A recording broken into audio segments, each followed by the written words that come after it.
A widowed duke discovers his maid secretly eating scraps in the darkness of his manor's kitchen, and in that single moment, everything he thought he knew about duty, class, and his own frozen heart begins to shatter. The candle she held trembled in her grip, casting shadows across the stone walls as she knelt before the kitchen basin, unaware that her employer stood watching from the doorway. In her hands, a half-eaten piece of bread that had been destined for the pigs. The sight struck Henry Ashford, Duke of Wycliffe, like a physical blow to the chest.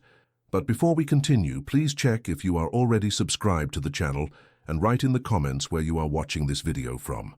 The autumn of 1819 had been particularly harsh in the English countryside. Heavy rains had ruined crops, and even the great estates felt the pinch of scarcity. Yet within the walls of Wycliffe Manor, food remained abundant, displayed on silver platters that gleamed under chandelier light, only to be scraped into waste buckets when the Duke barely touched his meals. Henry had been wandering the halls again, as he did most nights since Eleanor's death 3 years prior.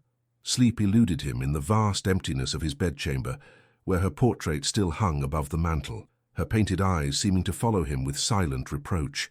At 32 years old, he felt ancient, hollowed out, a shell of the man who had once laughed freely and believed in the permanence of happiness. His footsteps had carried him toward the servants' quarters, without conscious thought, drawn by a faint light beneath the kitchen door. He had pushed it open silently, expecting to find the cook preparing tomorrow's bread, or perhaps one of the footmen stealing wine from the cellar. Instead, he found Margaret Hale. She was new to his household, hired only 6 weeks prior when his housekeeper, Mrs. Dawson, had mentioned they needed additional help with the autumn cleaning. Henry barely remembered approving the hire. He barely remembered most things these days, moving through his duties as Duke with mechanical precision, signing papers, attending obligatory social functions, existing rather than living. But now, watching this young woman crouch in the shadows of his kitchen, eating food meant for animals, he felt something crack inside the ice that had encased his heart. Margaret's fingers were raw and reddened from scrubbing floors. Her dark hair, usually tucked neatly beneath her cap, had come loose in places, framing a face that was too thin, cheekbones too sharp beneath pale skin. She wore the plain grey dress of a housemaid, patched at the elbows, the hem muddy from her long walk from the village that morning. She took another bite of the stale bread, her eyes closed as if savouring a feast. A small sound escaped her throat, something between satisfaction and despair, and it was this sound that finally broke through Henry's paralysis. He cleared his throat softly. Margaret's eyes flew open, the candle nearly dropping from her hand as she scrambled to her feet. The bread fell to the floor, her face drained of what little colour it had held. "Your Grace," she whispered, her voice shaking. I am so terribly sorry. Please, I was only—" "How long?" Henry interrupted, his voice rougher than he intended. "How long?" he repeated, stepping into the kitchen's dim light. Margaret pressed herself against the stone counter, her hands clutching the fabric of her apron. "Your Grace, I beg your forgiveness. I will leave at first light. I only thought—" "The food was to be thrown away, and I—" "How long have you been eating scraps from my kitchen refuse?" Henry asked again, more gently this time, though his jaw remained tight. Silence stretched between them. Outside, the wind howled against the manor's ancient walls, rattling the leaded windows. The candle flame danced, casting their shadows large and distorted across the ceiling. 2 weeks, Margaret finally admitted, her voice barely audible. "Perhaps 3. I lost count." Henry felt something twist in his chest. "And before that?" "I managed." Her chin lifted slightly, a flash of pride breaking through her fear. "I have always managed, Your Grace." "That is not what I asked." Margaret's shoulders sagged. "I ate at the inn where I took my meals before entering service here, but the innkeeper required payment in advance, and I needed that money for other purposes." "What purposes?" She hesitated, clearly weighing whether honesty would cost her the position she so desperately needed. Finally she said, "My brothers, Your Grace. Thomas is 9, and William just turned 7. They live with my aunt in the village, but she is elderly and unwell. The money I earn here feeds all 3 of them. I send nearly every penny." Henry studied her in the flickering light. She could not be more than 20 years old, yet her eyes held the weariness of someone who had carried the weight of the world for far too long. Her spine remained straight despite her obvious exhaustion, her gaze direct, even in her shame. Your parents? He asked. Dead, Your Grace. My father was a tenant farmer. He died of fever 4 years ago. My mother followed 6 months later. They left debts, which you paid. I had no choice, sir. The landlord would have evicted my brothers otherwise. Henry moved slowly toward the large oak table that dominated the center of the kitchen. He pulled out a chair, the legs scraping against the stone floor. Sit, he commanded. Margaret's eyes widened. Your Grace, I could not possibly. I said sit, Miss Hale. She obeyed, perching on the edge of the chair as if ready to bolt at any moment. Henry walked to the larder, his movements deliberate. He emerged with a fresh loaf of bread, a wedge of cheese, cold roasted chicken, and a jar of preserved plums. He set them on the table before her. Eat, he said. Margaret stared at the food as if it might vanish if she blinked. Your Grace, I cannot accept. You can and you will. Henry's voice held a note of command that came from generations of aristocratic authority. That is not a request, Miss Hale. It is an order. Her hands trembled as she reached for the bread. She tore off a piece, then paused, looking up at him. Why? She whispered. Henry pulled out the chair across from her and sat, something no duke should ever do in the presence of a servant in his own kitchen. But propriety seemed absurdly irrelevant in this moment. Why? He repeated her question, more to himself than to her. Because I have been blind, Miss Hale. Blind and unforgivably self-absorbed. Margaret took a small bite of the bread, then another, faster. Her body seemed to recognize sustenance, even as her mind struggled with the surreal nature of the situation. When my wife died, Henry continued, his voice low, I believed my capacity to feel anything died with her. I have spent 3 years moving through this world like a ghost, seeing nothing, caring about nothing beyond the bare minimum required to maintain my title and estates. He watched Margaret eat with a hunger she could no longer hide, tearing into the chicken with her fingers, forgetting all pretense of manners. Tonight, I saw you, he said simply. Perhaps for the first time since you entered my employ, I truly saw one of the people who keep this household running, and what I saw shamed me deeply. Margaret paused, a piece of cheese halfway to her mouth. You have nothing to be ashamed of, Your Grace. You have given me employment when I had none. That is more than most of your station would do. Employment that does not pay enough to feed you, Henry countered bitterly. What use is work that requires you to choose between your own hunger and your family's survival? It is more than I had before, she said quietly.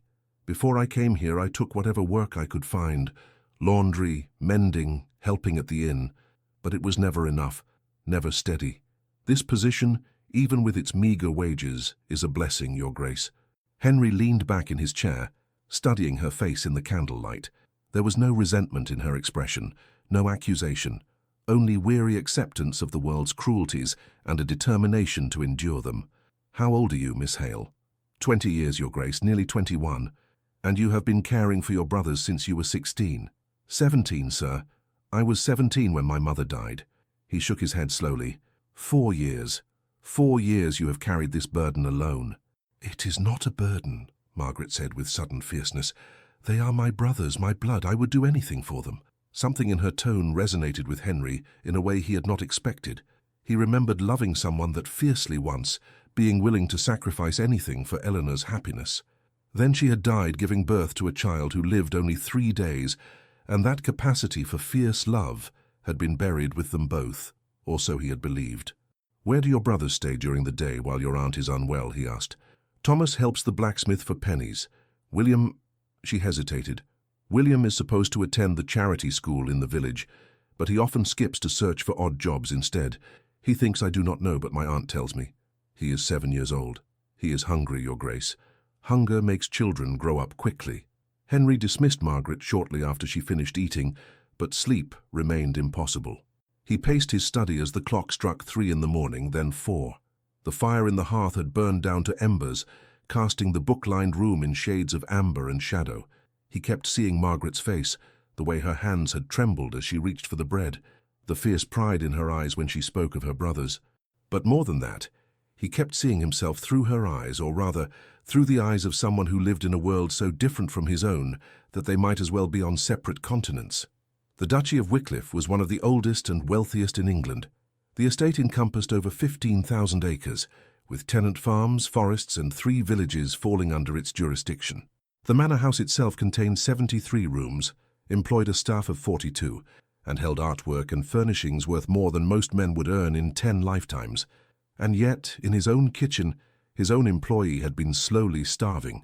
Henry moved to the window, pulling back the heavy velvet curtain to stare out at the grounds.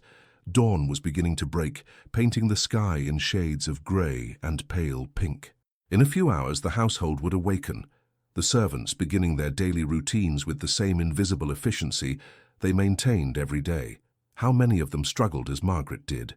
How many made impossible choices between their own needs and their families? How many suffered in silence while he drifted through his grief-induced fog, noticing nothing? A knock at the door interrupted his thoughts. "Enter," he called. His butler, Pemberton, stepped into the study. The man was in his 60s, had served Henry's father before him, and maintained an air of unflappable dignity regardless of circumstance. "Your Grace, I apologize for the intrusion at this hour. I saw the light beneath your door and thought you might require something." "I require information," Henry said, turning from the window. "The servants' wages, what are they?"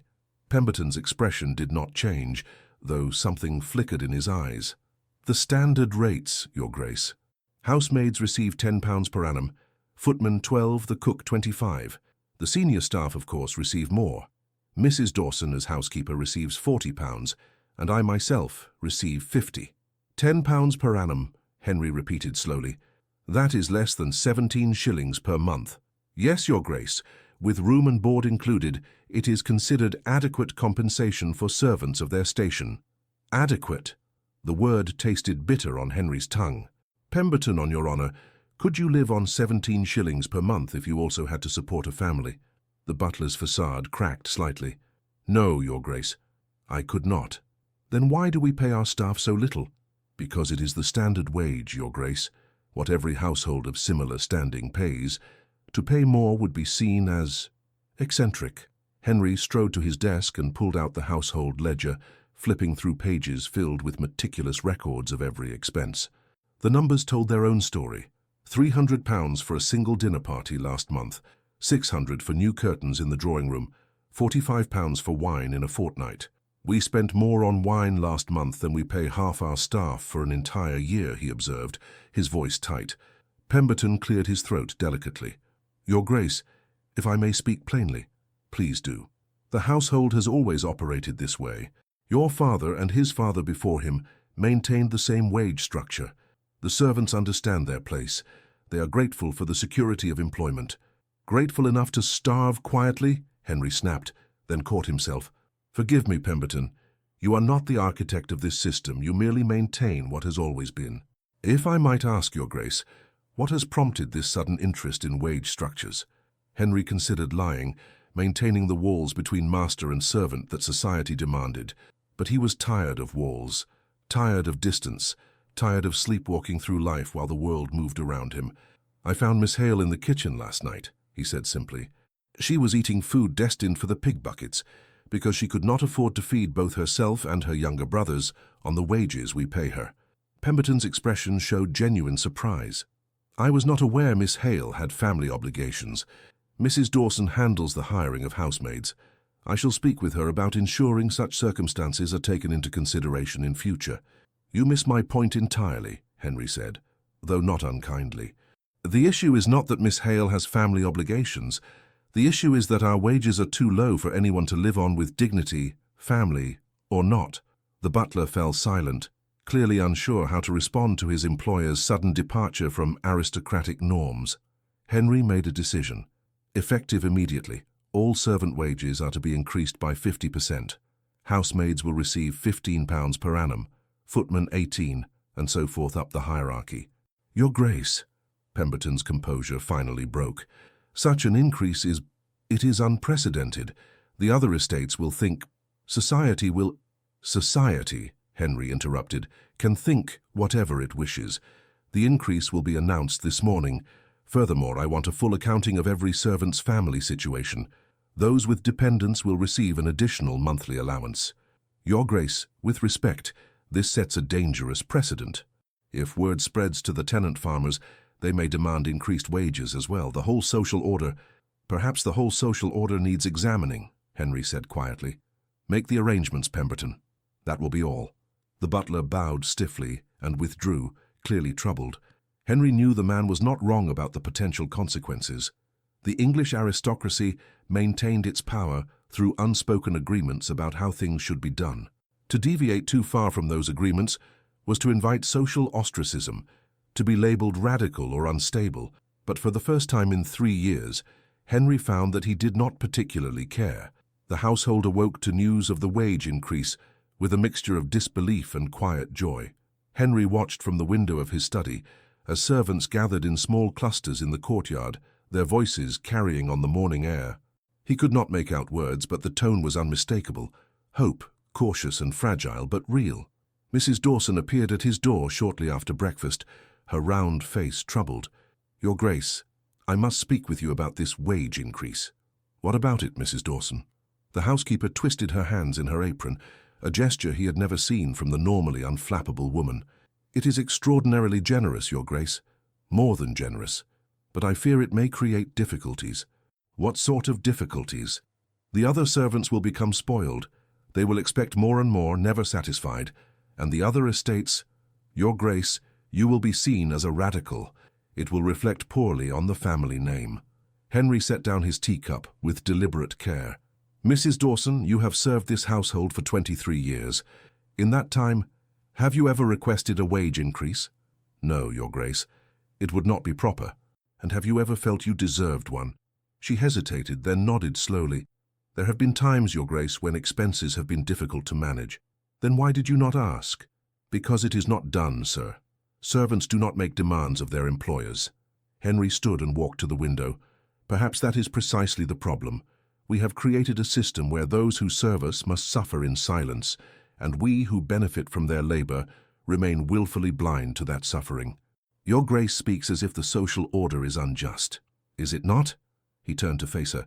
"Tell me honestly, Mrs. Dawson, if you could change one thing about how this household operates, what would it be?" The housekeeper looked startled by the question.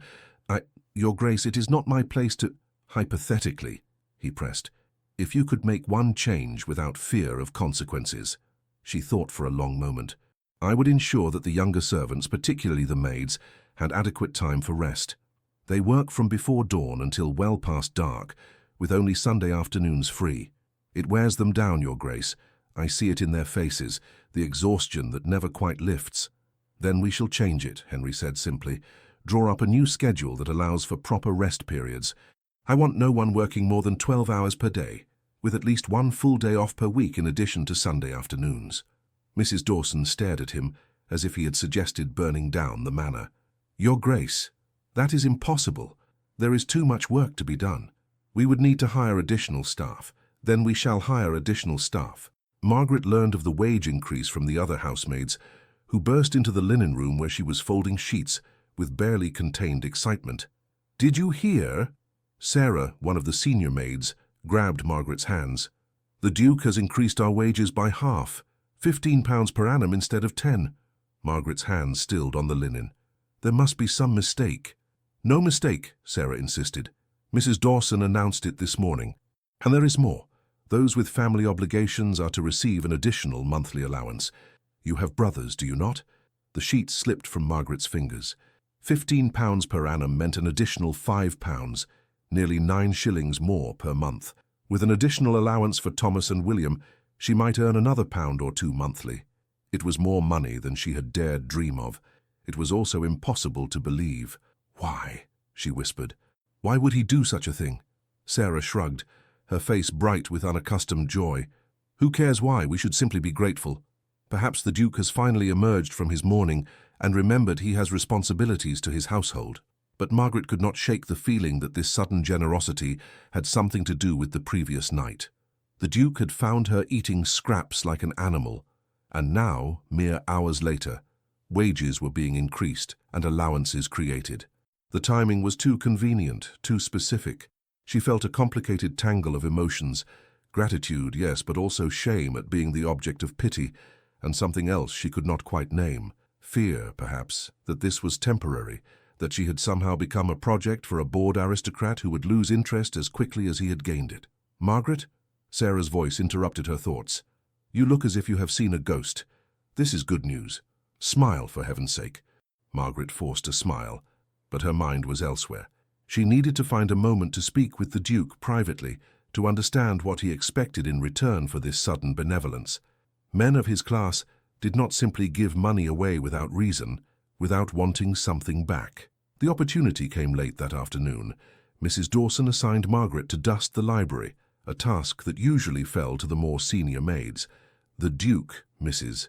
Dawson mentioned pointedly, was in residence and should not be disturbed. Margaret entered the library with her cleaning supplies, moving as quietly as possible.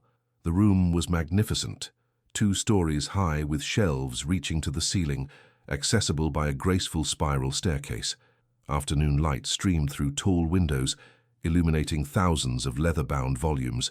And there, seated in a deep leather chair by the fireplace, was the Duke himself. He looked up as she entered, and something crossed his face, recognition followed by what might have been pleasure.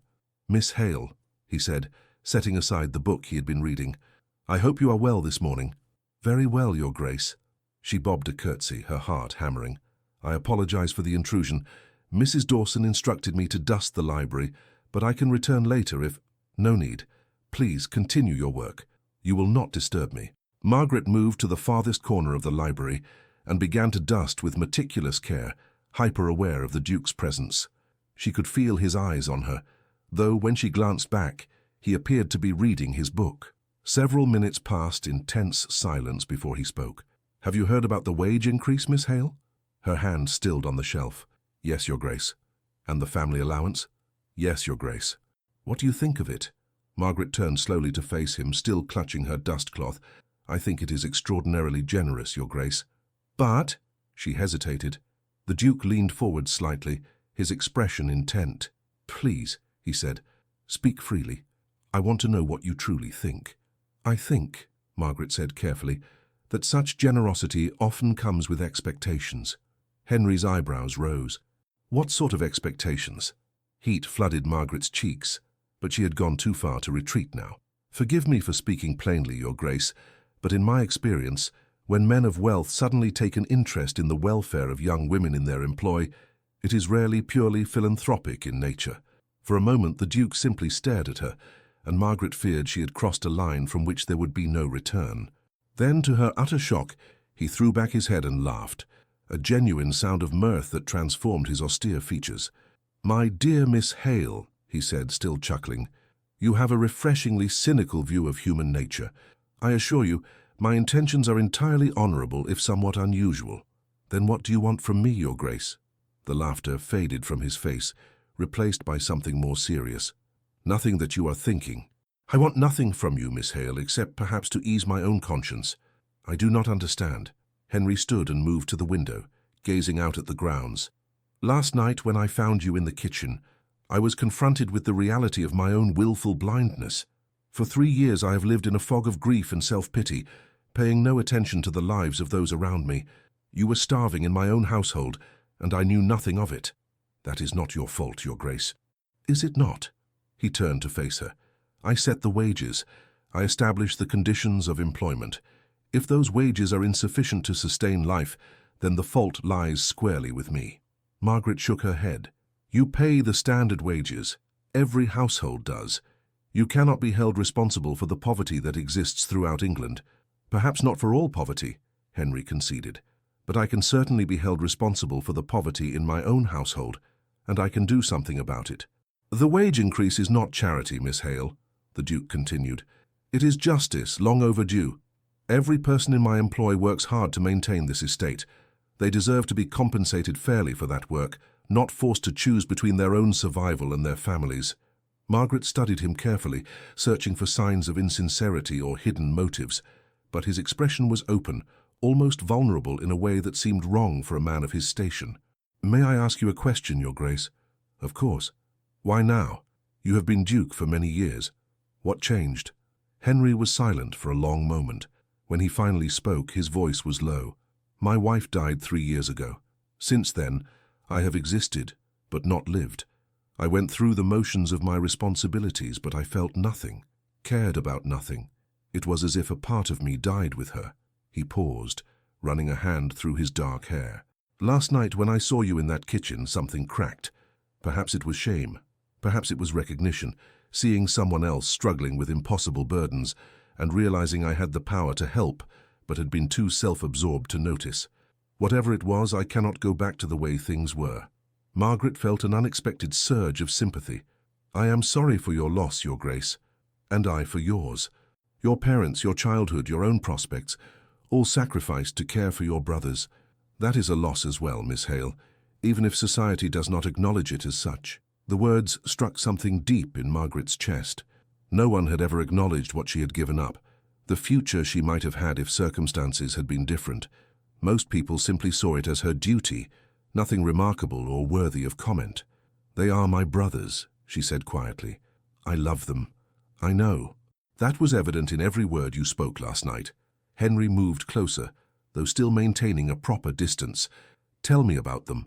Thomas and William. What are they like?" Margaret blinked, surprised by the question. "Thomas is serious, always thinking. He loves books, though we can afford very few. He reads the same ones over and over until he has memorized whole passages. William is different, more impulsive, always getting into scrapes, but he has a good heart. Thomas is 9. Yes, Your Grace, he could be an excellent scholar if given the opportunity. He has taught himself mathematics from an old primer I found at a market stall. And William is 7, working odd jobs instead of attending school." Margaret's chin lifted defensively. "He does what he must to help our family survive. I am not criticizing him, Miss Hale, or you. I am simply observing that a 7-year-old boy should be in school, not working to survive. In an ideal world, perhaps, but we do not live in an ideal world, Your Grace. We live in this one where children go hungry and die young, where good people struggle their entire lives and still die in poverty. Ideals are luxuries for those who can afford them." Henry absorbed her words without flinching. "You are right, of course, but perhaps those of us who can afford ideals should use our resources to make them possible for others." Margaret did not know how to respond to that. She had lived her entire life in a world where the aristocracy might occasionally engage in charity, giving coins to beggars or hosting Christmas dinners for the deserving poor, but fundamental change. That was unheard of. "What exactly are you proposing, Your Grace?" "I would like to meet your brothers," Henry said, "and your aunt as well. I want to understand their situation fully so I can determine how best to help." Warning bells rang in Margaret's mind. "Help how?" "I do not know yet. Perhaps ensuring William attends school regularly. Perhaps finding apprenticeships for Thomas when he is old enough. Perhaps simply ensuring your aunt has adequate care in her illness. I will not know what is needed until I see their circumstances for myself." "Your Grace," Margaret said carefully, "while I appreciate your concern, I must be clear about something. My brothers and I have managed on our own for 4 years. We do not need a wealthy patron who will lose interest once the novelty wears off. If you truly want to help, the wage increase and family allowance are more than sufficient." Henry's jaw tightened. "You think I will lose interest?" "I think, Your Grace, that people of your class often have good intentions that do not survive contact with the messy reality of poverty. It is easier to write a check than to maintain genuine involvement in the lives of the struggling. And when you inevitably move on to some other cause, my brothers will be left disappointed and confused. You have a remarkably low opinion of my character, Miss Hale. I have a realistic opinion of human nature, Your Grace, and a protective instinct toward my family." They stared at each other across the library, tension crackling in the air between them. Margaret knew she was being insolent, knew she was risking her position by speaking so bluntly, but she could not allow the Duke to swoop into their lives like some benevolent god, only to vanish when his grief-induced guilt faded. "Very well," Henry said finally. "I respect your caution. Let us make an agreement, Miss Hale. Allow me to meet your brothers just once. If after that meeting you feel my interest is superficial or my motive suspect, I will step back and confine my assistance to the wage increase and allowance. But give me a chance to prove that my intentions are genuine." Margaret considered this. "And if I refuse?" "Then I will respect your decision, but I hope you will not refuse. I am asking for 1 afternoon, Miss Hale. Surely that is not too much to risk for the potential benefit to your family." He had a point, much as Margaret hated to admit it.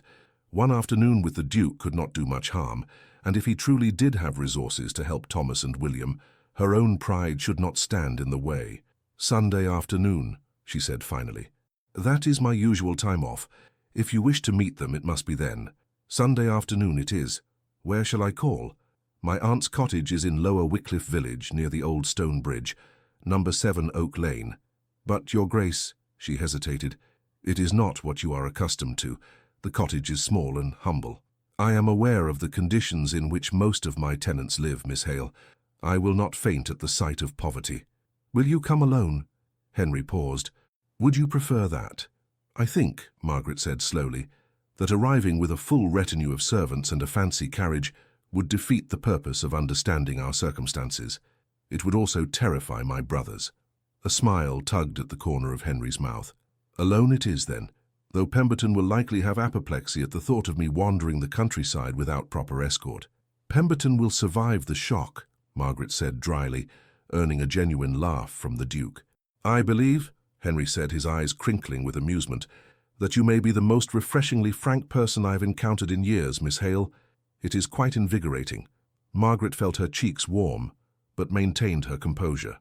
"If we are finished here, Your Grace, I should complete my duties." "Of course, I have kept you from your work long enough."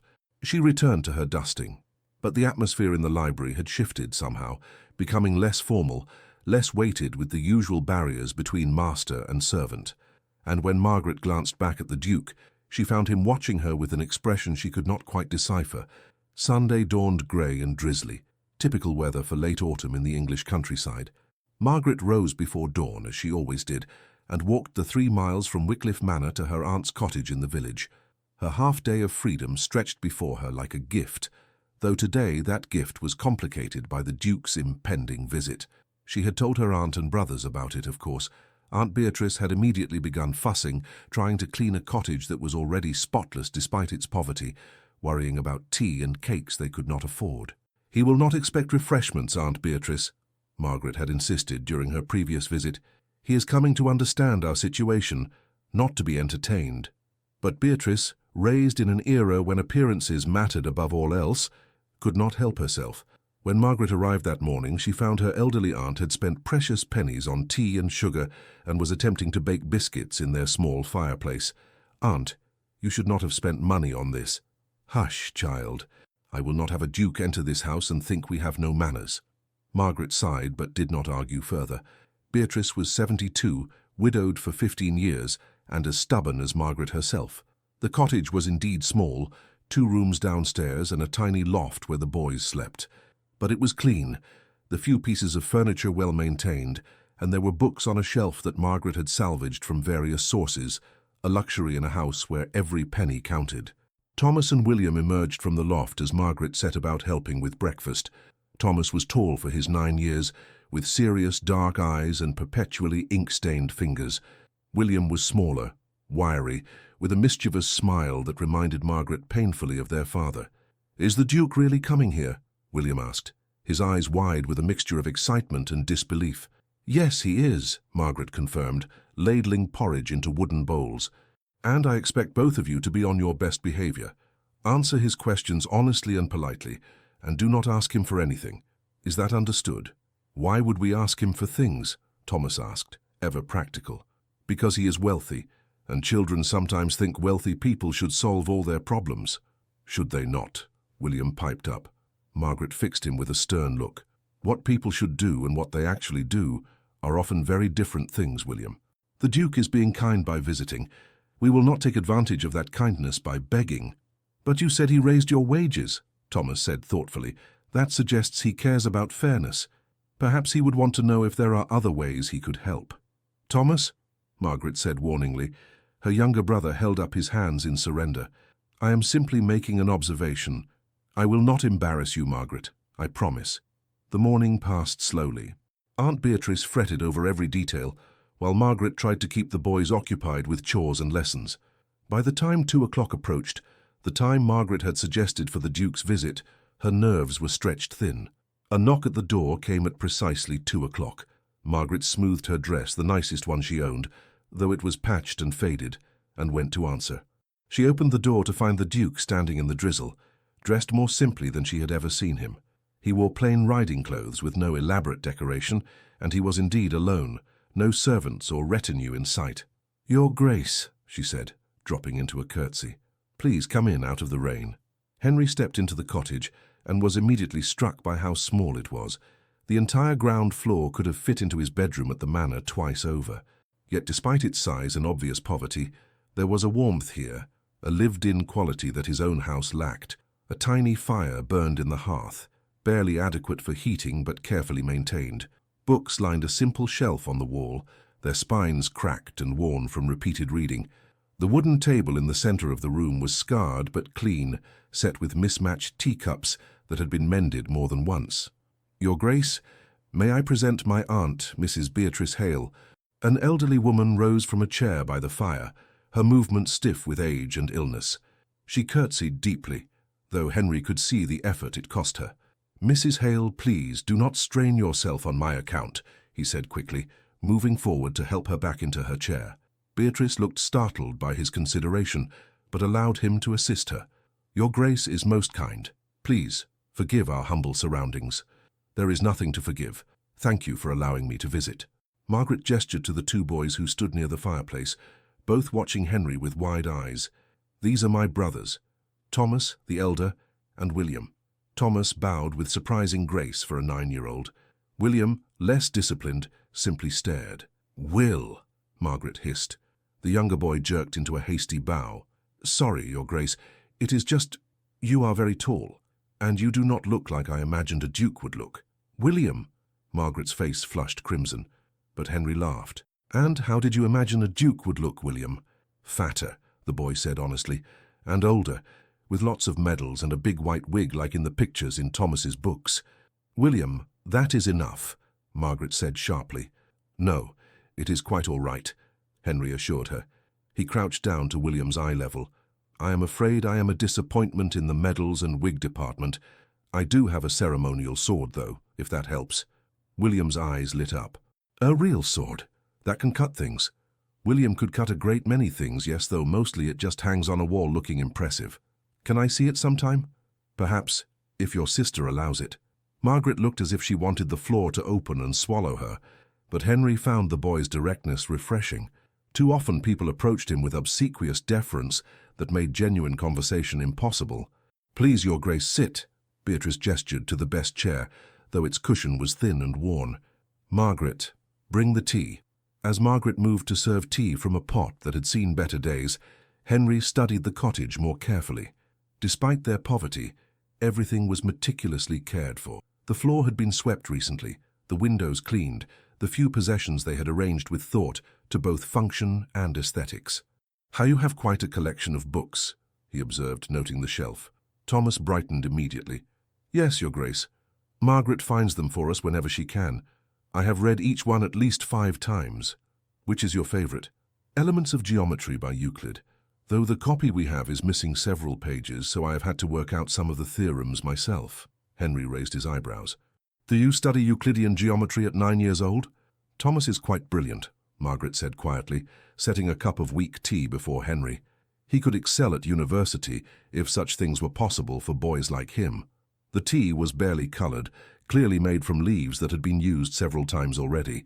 The biscuits Beatrice offered were small and heavy, made with insufficient flour, yet Beatrice served them with as much dignity as if they were the finest refreshments in London. Henry took a biscuit and bit into it, chewing thoughtfully. It was nearly inedible, but he smiled at Beatrice. Delicious. Thank you for your hospitality, Mrs. Hale. The old woman beamed, her pride obvious despite her circumstances. Tell me about your daily routine, Thomas, Henry said, genuinely curious. Margaret says you help the blacksmith? Thomas nodded. Yes, Your Grace. I work for Mr. Bramwell 3 days a week after my studies. I pump the bellows, organize his tools, and run errands. He pays me 3p per day. And what do you do with those earnings? The boy glanced at Margaret, then back to Henry. I give them to Aunt Beatrice for household expenses. All of them? Yes, Your Grace. That is what family does. Henry felt something tighten in his chest. This child, barely 9 years old, working hard labor and surrendering every penny to help his family survive. What had Henry been doing at 9? Playing in the manor gardens, learning Latin from a private tutor, worrying about nothing more pressing than which horse to ride. And you, William? Do you attend school? William squirmed. Sometimes, Your Grace. William skips school to look for work, Thomas interjected. I keep telling him education is more important, but he does not listen. I listen, William protested. I just think money for food is also important. What sort of work do you find? Henry asked gently. Whatever people will pay for, Your Grace, sweeping shops, carrying parcels, chasing birds from farmers' fields. Yesterday I earned twopence helping Mrs. Fletcher carry firewood. 7 years old, Henry thought, and already bearing the weight of adult responsibilities. It was wrong on every level, yet it was the reality for thousands of children across England. Margaret tells me you are quite good at getting into scrapes, William. The boy grinned. I like climbing things, trees mostly, sometimes roofs. Margaret says I'm going to break my neck one day, but I am very careful. He fell through the thatched roof of Miller's barn last month, Thomas added helpfully. Broke his arm. Margaret closed her eyes in evident mortification. Your Grace does not need to hear about that. On the contrary, I am fascinated, Henry said. Did you set the arm yourself, Miss Hale? We could not afford a physician, Margaret admitted. I did what I could with splints and bandages. Fortunately, it was a clean break and healed well. Henry looked at William's arm, now apparently whole. The boy noticed his gaze and proudly pulled back his sleeve to show a slight crookedness where the bone had knit. Still works perfectly, William announced, and I learned not to jump onto thatched roofs. A valuable lesson, I am sure. Aunt Beatrice poured more tea, her hands trembling slightly. Henry noticed how thin she was, her cheeks hollow, her skin papery. Margaret had mentioned she was ill, but Henry suspected malnutrition played as large a role as any specific ailment. Mrs. Hale, if I may ask, what is the nature of your illness? The old woman looked uncomfortable. Just age, Your Grace. Aches and pains that come with years. Aunt Beatrice has consumption, Margaret said quietly. Or at least, that is what we believe. She coughs blood sometimes, and she has lost considerable weight this past year. Beatrice shot her niece a reproachful look. There is no need to trouble His Grace with such matters. On the contrary, Henry said firmly. Have you seen a physician? We cannot afford such luxuries, Your Grace. Medical care is not a luxury, Mrs. Hale. It is a necessity. The old woman smiled sadly. For some, perhaps. For people like us, Your Grace, doctors are as distant as the moon. The visit stretched into the afternoon. Henry found himself drawn into conversation with Thomas about mathematics and geometry, discovering that the boy had an intuitive understanding of concepts that most adults never grasped. William entertained him with stories of his village adventures, each tale more harrowing than the last, while Margaret tried unsuccessfully to keep her younger brother from revealing too much. Aunt Beatrice dozed in her chair, her breathing labored, occasionally coughing in a way that made Henry wince. The sound was wet and deep, exactly as one would expect from advanced consumption. As the light began to fade, Henry knew he needed to leave, but he found himself reluctant to go, reluctant to return to his vast, empty manor and leave this small, warm cottage where life, despite its hardships, seemed somehow more real. Thank you for your hospitality, he said, rising. This has been an enlightening afternoon. You will forgive our poor entertainment, Your Grace, Beatrice said, struggling to her feet despite Henry's protests. There is nothing to forgive. I have enjoyed myself immensely. Margaret walked him to the door. Outside, the drizzle had turned to proper rain, and the autumn evening was growing dark. Well, Margaret asked quietly, her arms crossed, have you satisfied your curiosity? Seen enough of how the poor live to ease your conscience? Henry turned to face her, rain beginning to dampen his hair. Your brother Thomas is brilliant. With proper education, he could achieve remarkable things. William is bright as well, though his energy needs direction. And your aunt is dying, Miss Hale. She needs medical care immediately. Margaret's jaw tightened. I am aware of all of this, Your Grace. But awareness does not change reality. We do what we can with what we have. But what if you had more? We have been through this. I will not make my family dependent on charity that may disappear at any moment. Then let us call it something else, Henry said intensely. An investment. I will fund Thomas's education, proper schooling with the best tutors I can find. I will arrange for William to attend school regularly and find activities to channel his energy constructively. And I will ensure your aunt receives medical care from the finest physicians in the county. In exchange for what? Margaret demanded. In exchange for nothing. I want nothing from you, Miss Hale, except the satisfaction of knowing I have done something meaningful with the wealth I inherited, through no merit of my own. People do not give away money for nothing. Then perhaps it is time you met different people." Henry stepped closer, rain running down both their faces now. "You asked me why I'm doing this. The truth is, since my wife died, I have been adrift. I go through the motions of living, but feel nothing, care about nothing. Then I saw you in that kitchen, and something woke up inside me. You made me see the world again, Miss Hale. You made me care. If helping your family eases my conscience, so be it, but it also gives me purpose for the first time in 3 years." Margaret stared at him, rain plastering her hair to her face. "You do not know what you are asking for. Once you open this door, Your Grace, you cannot simply close it again when it becomes inconvenient. I do not want to close it. I want to throw it wide open and see where it leads." They stood in the rain, two people from completely different worlds, connected by a moment of vulnerability in a dark kitchen. Margaret searched his face, looking for signs of deceit or ulterior motive, but found only earnest intensity. "One condition," she said finally. "Name it. If you are going to be part of their lives, you must actually be part of their lives, not a distant benefactor who sends money and gifts, but never appears. My brothers need consistency, not another person who promises much and delivers disappointment." "I will not disappoint them," Henry said quietly. "Or you." Margaret studied him a moment longer, then nodded slowly. "Very well, Your Grace. But remember, this was your choice. When society turns its back on you for fraternizing with servants and their families, do not come looking for sympathy from me. I will not need sympathy. I will have something far more valuable." "What is that?" "A reason to wake up in the morning." News of the Duke's visit to a servant's family in Lower Wycliffe spread through the village like wildfire. By Monday morning, the entire manor household was buzzing with speculation. Mrs. Dawson summoned Margaret to her office, her expression stern. "Miss Hale, I must ask you about the Duke's visit to your aunt's cottage." Margaret stood straight, chin raised. "His Grace expressed interest in meeting my family. I saw no reason to refuse." "No reason to refuse a Duke entering a servant's home? Margaret, do you not see how this appears? The gossip is already spreading. People are saying—" She trailed off, clearly uncomfortable. "Saying what, Mrs. Dawson?" The housekeeper's face reddened. "That you have caught the Duke's eye. That his interest in your family is merely a pretense for more personal attentions." Margaret felt heat flood her own cheeks, but she kept her voice steady. "Then people are wrong. His Grace's interest is purely philanthropic. He wishes to help my brothers receive proper education." "Philanthropic," Mrs. Dawson repeated skeptically. "Margaret, I have been in service for 30 years. I have seen how these situations develop. A wealthy man recently widowed taking sudden interest in a young, pretty servant. It never ends well for the girl." "I am not pretty," Margaret said flatly. "I am thin and work-worn and too sharp-tongued for any man's taste, let alone a duke. His Grace has no romantic interest in me whatsoever." "You are prettier than you think," Mrs. Dawson said more gently, "and intelligence can be as attractive as beauty to certain men. I am simply warning you, child. Guard your heart and your reputation. Both are easily lost." Margaret left the housekeeper's office with her mind churning. Was Mrs. Dawson right? Had she missed some underlying motive in the Duke's behavior?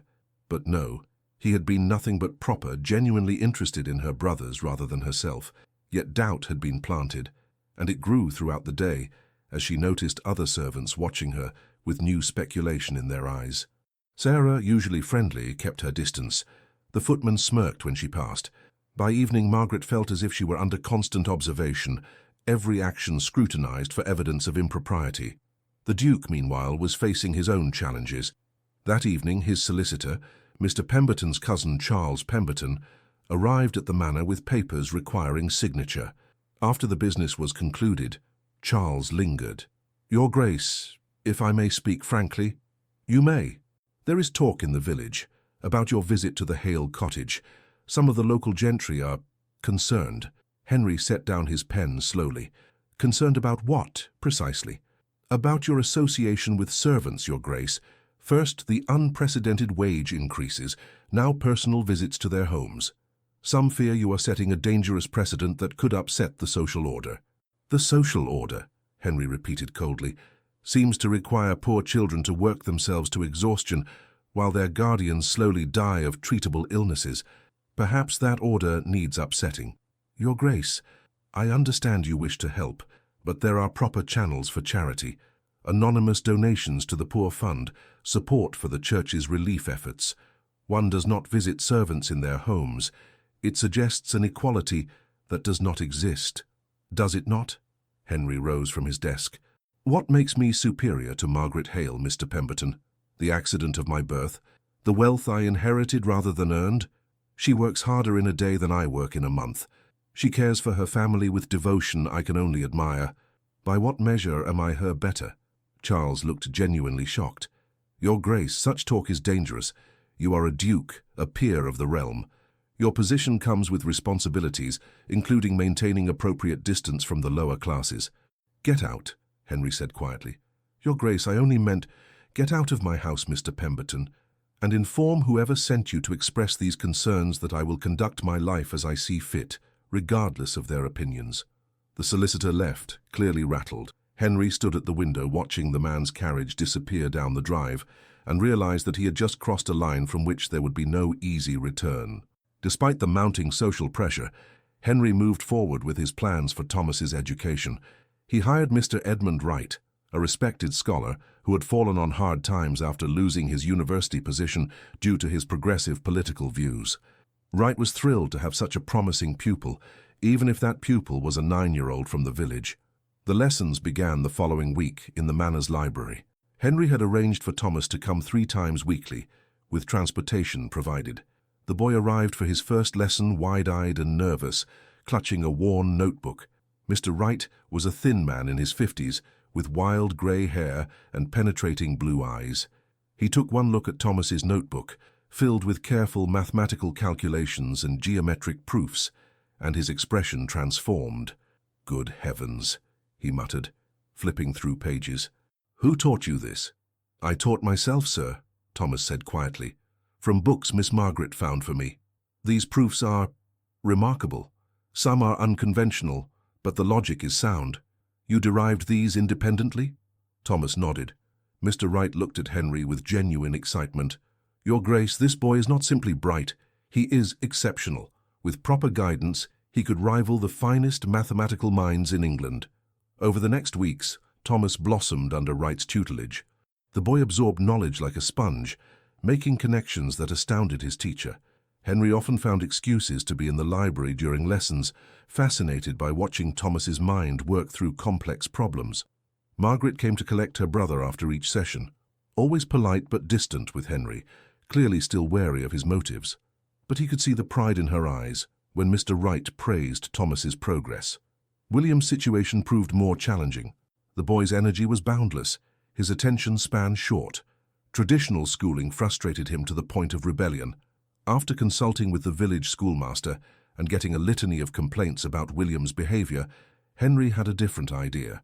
He arranged for William to apprentice with his groundskeeper, old Robert, who managed the manor's extensive gardens and grounds.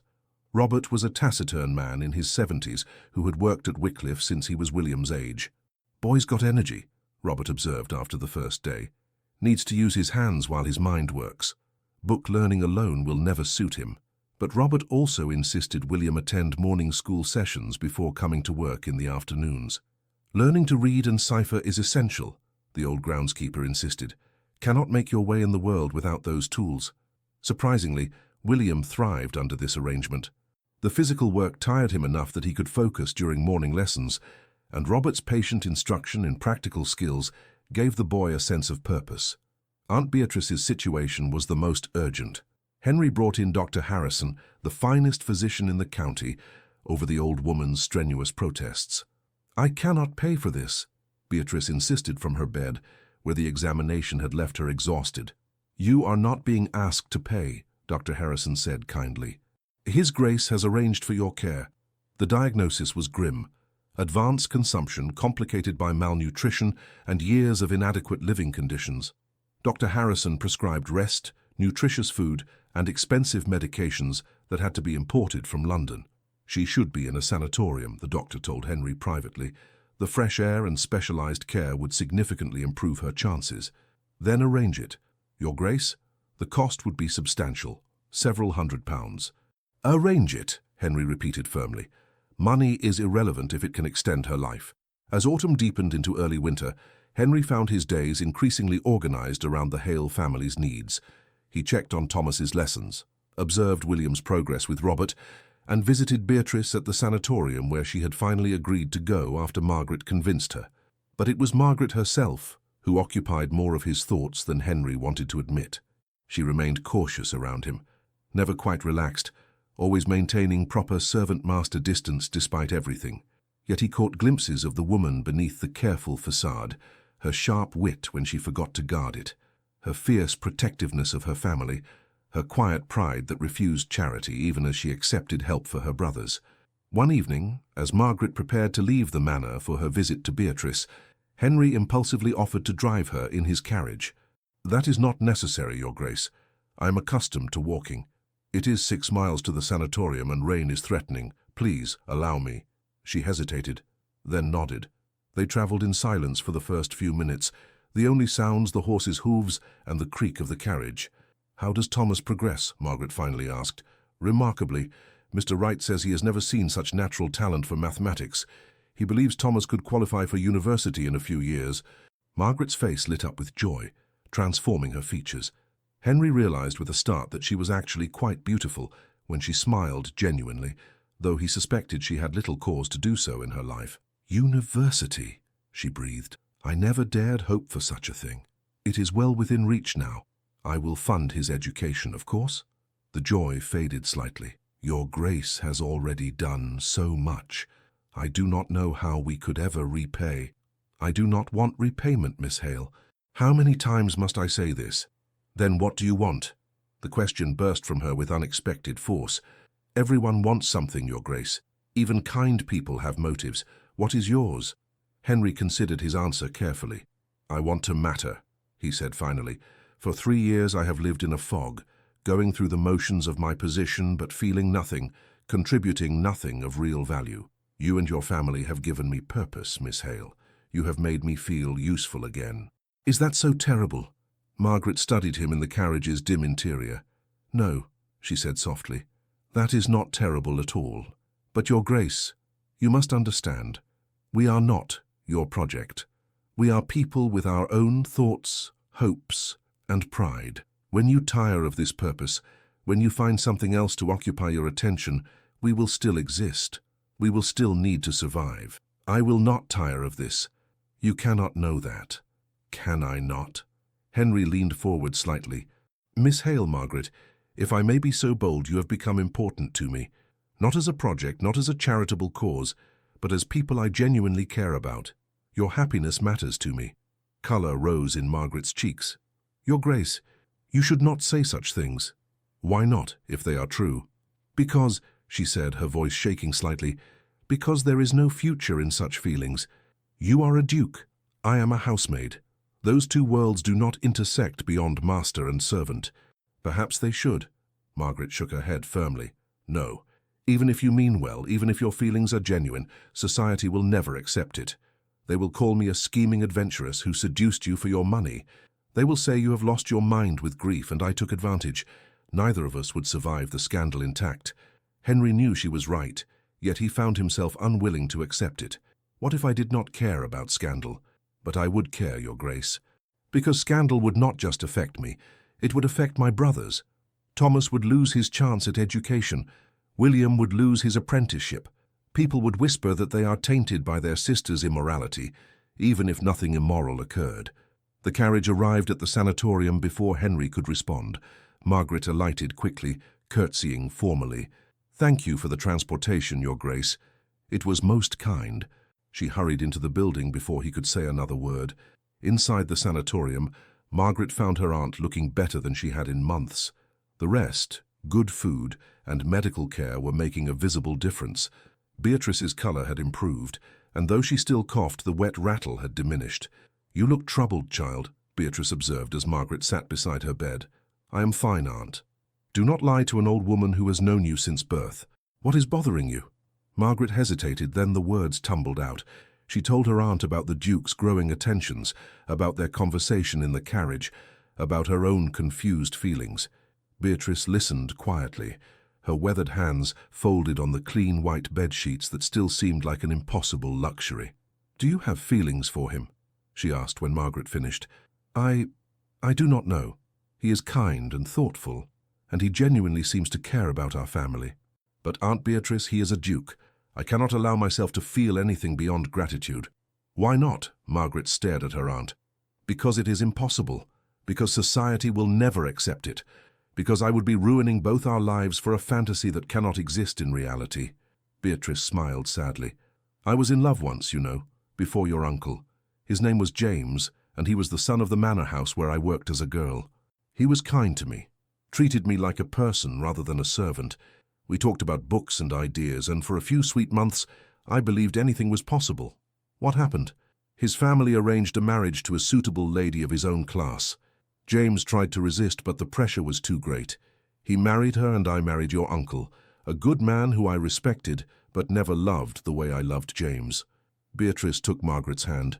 "I am not telling you this to encourage false hope.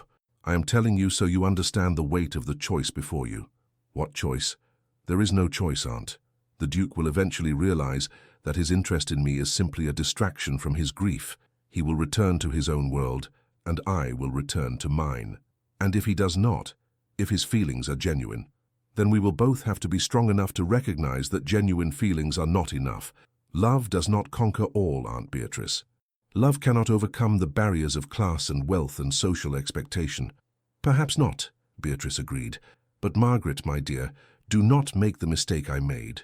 Do not spend your life wondering, what if? If the Duke's feelings are false, you will discover it soon enough.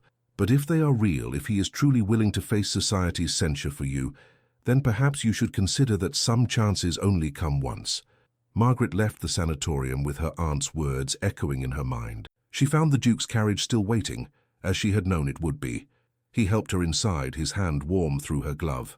"How is she?" he asked. "Much improved. The doctors say if she continues to progress, she may be able to return home in a few months." "That is excellent news." They travelled in silence for a while. Then Margaret spoke, her voice barely audible over the carriage noise. "Your Grace, we need to establish boundaries." Henry's jaw tightened. "What sort of boundaries?" "The kind that keep both of us safe. I am grateful for everything you have done for my family. Truly grateful. But I cannot allow whatever this is between us to continue developing." "Whatever this is?" Henry repeated. "Can you not even name it?" "No, I cannot. Because naming it makes it real, and it cannot be real, Your Grace. You know this as well as I do." "What I know," Henry said intently, "is that for the first time in 3 years, I feel alive. I wake up with purpose. I care about outcomes. I want to see what tomorrow brings. That is because of you, Margaret. I did nothing but exist in your household. You existed with dignity and courage and fierce love for your family. You showed me what really matters in life. How can you ask me to ignore that?" "Because I must," Margaret said, tears threatening now. "Because I am protecting both of us from inevitable heartbreak." Henry's growing attachment to Margaret and her family did not go unnoticed by the wider aristocratic community. Letters began arriving from other noble families expressing concern about his behavior. His late wife's family, the Wentworths, paid a formal visit in mid-December. Lady Wentworth, Eleanor's mother, was a formidable woman in her 60s who had never fully accepted Henry as worthy of her daughter. She arrived with her son Robert, Eleanor's younger brother, both dressed in formal mourning that seemed calculated to remind Henry of his loss. "Henry," Lady Wentworth said, settling into the drawing room with the air of a queen granting audience, "we have heard disturbing reports about your conduct." "Have you?" Henry remained standing, refusing to be cowed. "What sort of reports?" "That you have been visiting servants in their homes, that you have taken an unseemly interest in the family of a housemaid, that you have been seen alone in her company on multiple occasions. I have been helping a family in need. I fail to see what is unseemly about that." Robert Wentworth leaned forward. "Henry, old man, we understand you are still grieving Eleanor, but this behavior suggests instability. The family is concerned about the Wycliffe name. The Wycliffe name is mine to manage as I see fit." "Not entirely," Lady Wentworth said coolly. "You hold the title in trust, as it were, for future generations. Your behavior reflects on all of us. This housemaid, what is her name?" "Miss Margaret Hale." "Miss Hale," Lady Wentworth repeated with distaste. "People are saying you have formed an inappropriate attachment, that you are considering, well, the rumors are too vulgar to repeat." Henry felt cold fury building in his chest. Let me be perfectly clear. Miss Hale is a woman of unimpeachable character who has sacrificed everything to care for her family. Any rumors suggesting otherwise are lies, and I will not tolerate them. No one is questioning her character, Robert said quickly. But Henry, you must see how this looks. A widower still in mourning, suddenly lavishing attention on a young servant. It suggests either mental instability or improper intentions. Neither reflects well. Then society's judgment is at fault, not my behavior. Lady Wentworth stood, her face hard. Eleanor has been dead only 3 years. To even consider another woman so soon is a betrayal of her memory.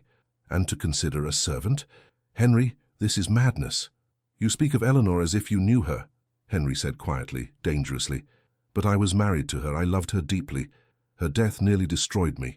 These past 3 years have been a living hell, and no one from your family offered support or comfort. You expected me to grieve appropriately and maintain appearances, nothing more. Now that I have finally found something to care about again, you appear to tell me it is wrong? We expected you to honor our daughter's memory, Lady Wentworth shot back, not to replace her with the first pretty face that crosses your path. Margaret is not replacing Eleanor. No one could replace her. But Eleanor is dead, and I am still alive, whether I wish to be or not. I must find a way to keep living, and Margaret has helped me do that. By making you the subject of scandal and gossip, I do not care about scandal. I care about doing what is right. Robert stood as well, placing a hand on his mother's arm. Henry, perhaps we should discuss this more calmly. No one is suggesting you remain alone forever. But surely there are suitable ladies of your own class who could provide companionship without causing such upheaval. I am not seeking companionship through a transaction of social convenience, Henry said flatly. I have learned that genuine connection matters more than propriety. Lady Wentworth's face flushed with anger. This discussion is pointless. Robert, we are leaving. Henry, I warn you, if you continue down this path, the Wentworth family will distance itself from you entirely. We will not be associated with such scandal. That is your choice to make. After they left, Henry stood alone in the drawing room, shaking with anger and something else he could not quite name. The confrontation had forced him to acknowledge truths he had been avoiding. His feelings for Margaret were no longer simply about helping a family in need. They had become something deeper, something that frightened him with its intensity. But Margaret was right. There was no future in such feelings. The visit from the Wentworths had made that brutally clear. News of the confrontation spread quickly through the servants' quarters, as such things always did. Margaret heard about it from Sarah, who had been dusting in the hallway outside the drawing room. They said terrible things about you, Sarah reported, her eyes wide. Called you a scheming woman trying to trap the Duke. Mrs. Wentworth was beside herself with rage. Margaret felt sick. This was exactly what she had feared, what she had tried to prevent. Now the Duke was being attacked by his own family because of her. That evening, she requested a private audience with him. Pemberton looked scandalized by the request, but eventually agreed to ask the Duke. Henry received her in his study, his face drawn with exhaustion. Your Grace, I have come to give my notice.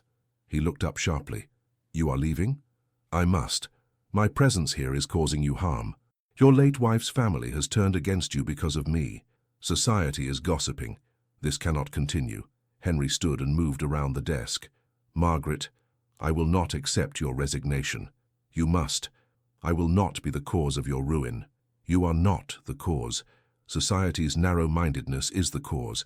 Their inability to see beyond class and convention is the cause. You have done nothing wrong. That does not matter, Margaret said desperately. Perception is reality in your world, Your Grace. Whether I have done anything wrong is irrelevant if people believe I have, and they will believe it because it fits their expectations. The poor servant seducing the wealthy Duke, it is a story they want to believe. Then let them believe it, I do not care. But I do. The words burst from Margaret with unexpected force. I care because my brothers will suffer for it. Because every opportunity you have given them will be tainted by association with their supposedly immoral sister. Thomas's education, William's apprenticeship, all of it will be questioned and potentially withdrawn. Henry had not considered that angle. His face paled. I would never withdraw support from your brothers regardless of circumstances. You might not. But what about Mr. Right? What about old Robert? What about all the other people whose cooperation is necessary for my brother's success? Will they want to be associated with the family of a woman accused of seducing her employer? Silence fell between them. Margaret could see the struggle playing out on Henry's face, the conflict between his desires and the harsh reality she was presenting. "There must be another way," he said finally. "There is not. The only way to protect both your reputation and my brother's futures is for me to leave your employment. I can find other work, perhaps in London where no one knows the story. With the wages and savings I have accumulated these past months, I can support myself while I search." "No," Henry's voice was firm.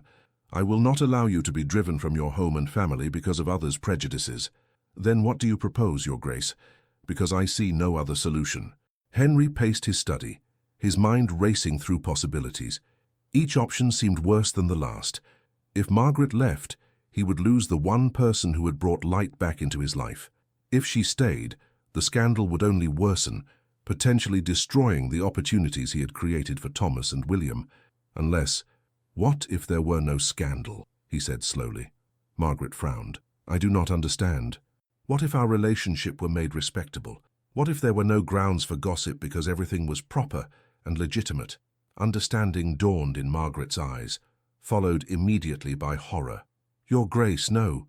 You cannot possibly be suggesting—" "Marriage," Henry said, the word hanging in the air between them like a challenge.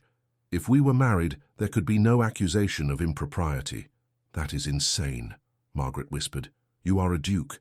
I am a housemaid. Such marriages simply do not happen. They are rare, but they do happen.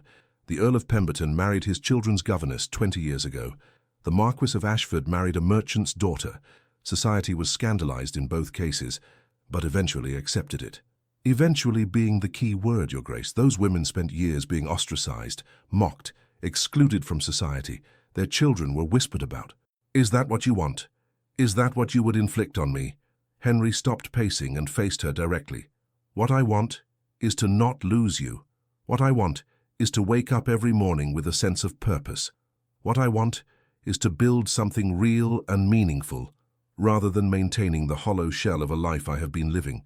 "You barely know me," Margaret protested. "We have had perhaps a dozen real conversations. You cannot make such a momentous decision based on so little acquaintance." "Cannot I? I knew Eleanor for 3 years before we married, and while I loved her dearly, I'm not certain I truly knew her even after years of marriage.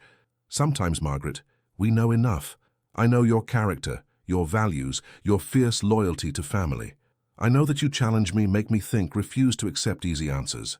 Is that not a stronger foundation than most aristocratic marriages, which are based solely on property and bloodlines?" Margaret shook her head, though Henry could see uncertainty in her eyes. "This is happening too fast. You are making an impulsive decision that you will regret. Then let us not be impulsive. Give me 6 months. Continue in your position here. Allow me to court you properly within the bounds of propriety. If at the end of that time either of us has doubts, we will revisit the question. But if our feelings remain constant, then we will know this is real." "And what of the gossip during those 6 months? What of the damage to both our reputations?" "I will make a public statement," Henry decided. "I will announce my intention to court you openly, making it clear that my interest is honorable and my intentions are marriage. Society will be shocked, but the scandal will be contained if we handle it correctly. You are suggesting we throw gasoline on the fire and hope it burns out quickly. I am suggesting we face the fire head-on rather than trying to hide from it. Secrets and denials only make gossip worse. Honesty, however shocking, at least has the virtue of clarity." Margaret sat down heavily in one of the study's leather chairs, a breach of protocol she did not even seem to notice. Henry watched emotions play across her face, fear, hope, doubt, and something that might have been longing. "If I agree to this," she said slowly, "and that is a very large if, we would need rules. Boundaries. I will not be your mistress while you decide whether you truly want to marry me. I would never ask that of you. Our courtship will be entirely proper. Chaperoned visits, public outings, everything society expects, even if they disapprove of the match itself. And my brothers. If this fails, if you change your mind, or if the social pressure becomes too much, what happens to them? Regardless of what happens between us, my commitment to Thomas and William remains unchanged. That is not conditional on our relationship. They will receive every advantage I promised, whether you and I marry or not." I want that in writing. Henry nodded. My solicitor will draw up papers guaranteeing their education and support. You will have legal documentation that cannot be revoked. Margaret studied him for a long moment. Why are you doing this? Truly, Your Grace, not the rehearsed answers about purpose and meaning. Why are you willing to risk everything for a woman you barely know? Henry moved to the window, staring out at the darkened grounds. Because when I found you in that kitchen, eating scraps in the darkness, something inside me broke, or perhaps it was something that finally healed. I cannot quite tell the difference, but I know that since that night the world has had color again. Food has taste. Music has meaning. I feel things, Margaret. After 3 years of numbness, I finally feel alive. He turned to face her. You did that. Not intentionally, not through any design or scheme, simply by being yourself, by showing me what courage and love and sacrifice truly look like. How can I go back to the grey existence I was living before? How can I let you walk away when you are the only real thing in my life? Tears were streaming down Margaret's face now. You are offering me a fantasy, a fairy tale that cannot exist in reality. Then let us make it real, together. And if we fail? If the weight of society's disapproval crushes us both? Then at least we will have tried. At least we will know we fought for something worth fighting for. Margaret wiped her tears with the back of her hand, a gesture so unconsciously graceful that Henry felt his heart constrict. 6 months, she said finally. 6 months of proper courtship with absolute propriety. At the end of that time, we will both make our final decision with clear heads and open eyes. Agreed. And Your Grace, if I do this, if I agree to be courted by you, it is not because of your title or your wealth. It is despite those things. Do you understand? Henry smiled for the first time in days. I understand completely. And Margaret, when we are alone, please call me Henry. If I am to court you properly, we should at least use first names. That will take some getting used to. Henry. The sound of his name on her lips sent warmth through Henry's entire being. This was either the best decision he had ever made or the worst. Only time would tell. Henry made his announcement 3 days later at the local assembly rooms during the monthly gathering of the county's gentry. The room fell absolutely silent as he stood and addressed the crowd. Ladies and gentlemen, I have an announcement to make regarding my personal affairs. For the past several months, I have had the pleasure of becoming acquainted with Miss Margaret Hale, who is employed in my household. I have been deeply impressed by her character, intelligence, and dedication to her family. It is therefore my intention to court Miss Hale openly and honorably, with the hope that she will consent to become my wife. The silence lasted approximately 3 seconds before the room erupted. Shocked gasps, excited whispers, and more than a few expressions of outrage filled the air. Henry stood calmly in the center of the storm he had created, waiting for the noise to subside. Lord Hartwell, one of the senior peers present, stood up. Wycliffe, surely you cannot be serious. A housemaid, the scandal would be catastrophic. I am entirely serious, Lord Hartwell, and I believe the scandal exists only because society chooses to manufacture it. Miss Hale is a gentleman's daughter who has fallen on hard times through no fault of her own. She is educated, well-spoken, and possesses more genuine nobility of character than many who were born to the title. Lady Ashworth, a society matron known for her strict adherence to propriety, joined the fray. But Your Grace, the precedent this sets, if peers begin marrying their servants, what becomes of the social order? Perhaps, Henry said calmly, a social order that requires good people to suffer unnecessarily is an order that needs examination, but that is a philosophical debate for another time. I am not here to lecture you on social reform. I am simply informing you of my intentions as a courtesy, not requesting your permission. Your late wife's family will be devastated, someone called from the back. The Wentworths are already aware of my intentions and have made their disapproval clear. I respect their feelings, but I cannot live my life according to their wishes. Eleanor has been dead for 3 years. I must move forward. The crowd's reaction remained mixed, with some expressing tentative support, while others made their disgust evident. Henry endured it all with the same calm dignity that had served him through countless business negotiations. When he finally left the assembly rooms, he found his carriage surrounded by a small crowd. Some were curious onlookers, but others were common working people who had somehow heard about the announcement. A middle-aged woman in a worn dress approached him boldly. "Begging your pardon, Your Grace, but I wanted to say thank you. My daughter works as a housemaid and she's always been told she's not worth anything beyond her labor. What you're doing, it tells girls like her that they matter." Henry was taken aback by the emotion in her voice. "They do matter. Every person matters, regardless of their station. Not many of your sort believe that, Your Grace. You're either a fool or a saint, and I'm betting on saint." As he rode home, Henry reflected on the woman's words. He was neither fool nor saint, simply a man trying to do what felt right for the first time in years. But he was beginning to understand that his actions had implications beyond his own life. He was challenging assumptions that people had held for generations. The question was whether he had the strength to see it through. If Henry thought his announcement would shield Margaret from gossip, he was quickly proven wrong. The servants' quarters became a hotbed of speculation and resentment. Some of the staff viewed Margaret as a traitor to her class, putting on airs above her station. Others were jealous, wondering why she had caught the Duke's eye and not them. Mrs. Dawson called Margaret into her office the morning after the announcement, her face grave. "Miss Hale, I will be blunt. Your continued presence here has become complicated. Some of the staff are refusing to work with you. They say you have bewitched the Duke, used your looks to manipulate him." Margaret felt her stomach drop. "I have done no such thing." "I believe you, but belief is not the issue. Perception is. And the perception among the staff is that you have risen above your station through manipulation. Then perhaps I should leave after all. That is not what I am suggesting. The Duke has made his intentions clear, and I serve at his pleasure. What I am suggesting is that we modify your duties. You will no longer work as a housemaid. Instead, you will assist me with household accounts and correspondence. It is a position more suitable for someone who may become mistress of this house." Margaret felt tears sting her eyes. "Mrs. Dawson, that is unnecessary. I do not want special treatment." "This is not special treatment, child. This is practical management of a difficult situation. As a housemaid, you would be working alongside women who now resent you. As my assistant, you would have a separate role with clear purpose. It protects both you and the other staff." The change in duties helped somewhat, but it did not stop the gossip.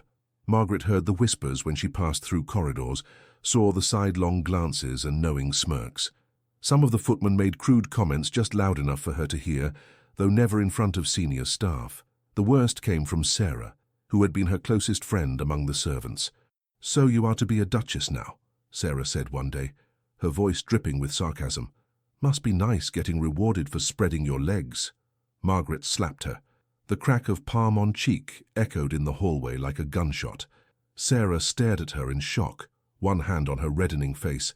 "You dare!" "I have never been with the Duke in that way," Margaret said, her voice shaking with fury. "Never. His courtship has been entirely proper, witnessed by chaperones at every turn. If you or anyone else suggests otherwise again, I will not stop at a slap. I will pursue legal action for slander. Do I make myself clear?" Sarah backed away, something like fear in her eyes. "You have changed, Margaret. The girl I knew would never threaten legal action. You are already becoming one of them." The words stung because there was truth in them. Margaret was changing, adapting to a role she had never imagined inhabiting. The question was whether she was changing into someone she could still recognize in the mirror. The situation with the other servants was mirrored in the broader community. When Margaret accompanied Henry on public outings, properly chaperoned by Mrs. Dawson, she felt the weight of dozens of judging eyes.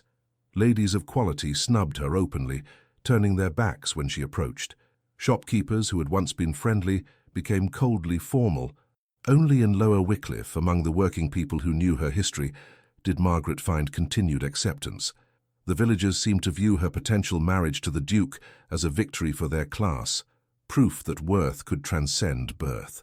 As winter deepened and Christmas approached, Henry insisted on hosting Thomas and William at the manor for the holiday.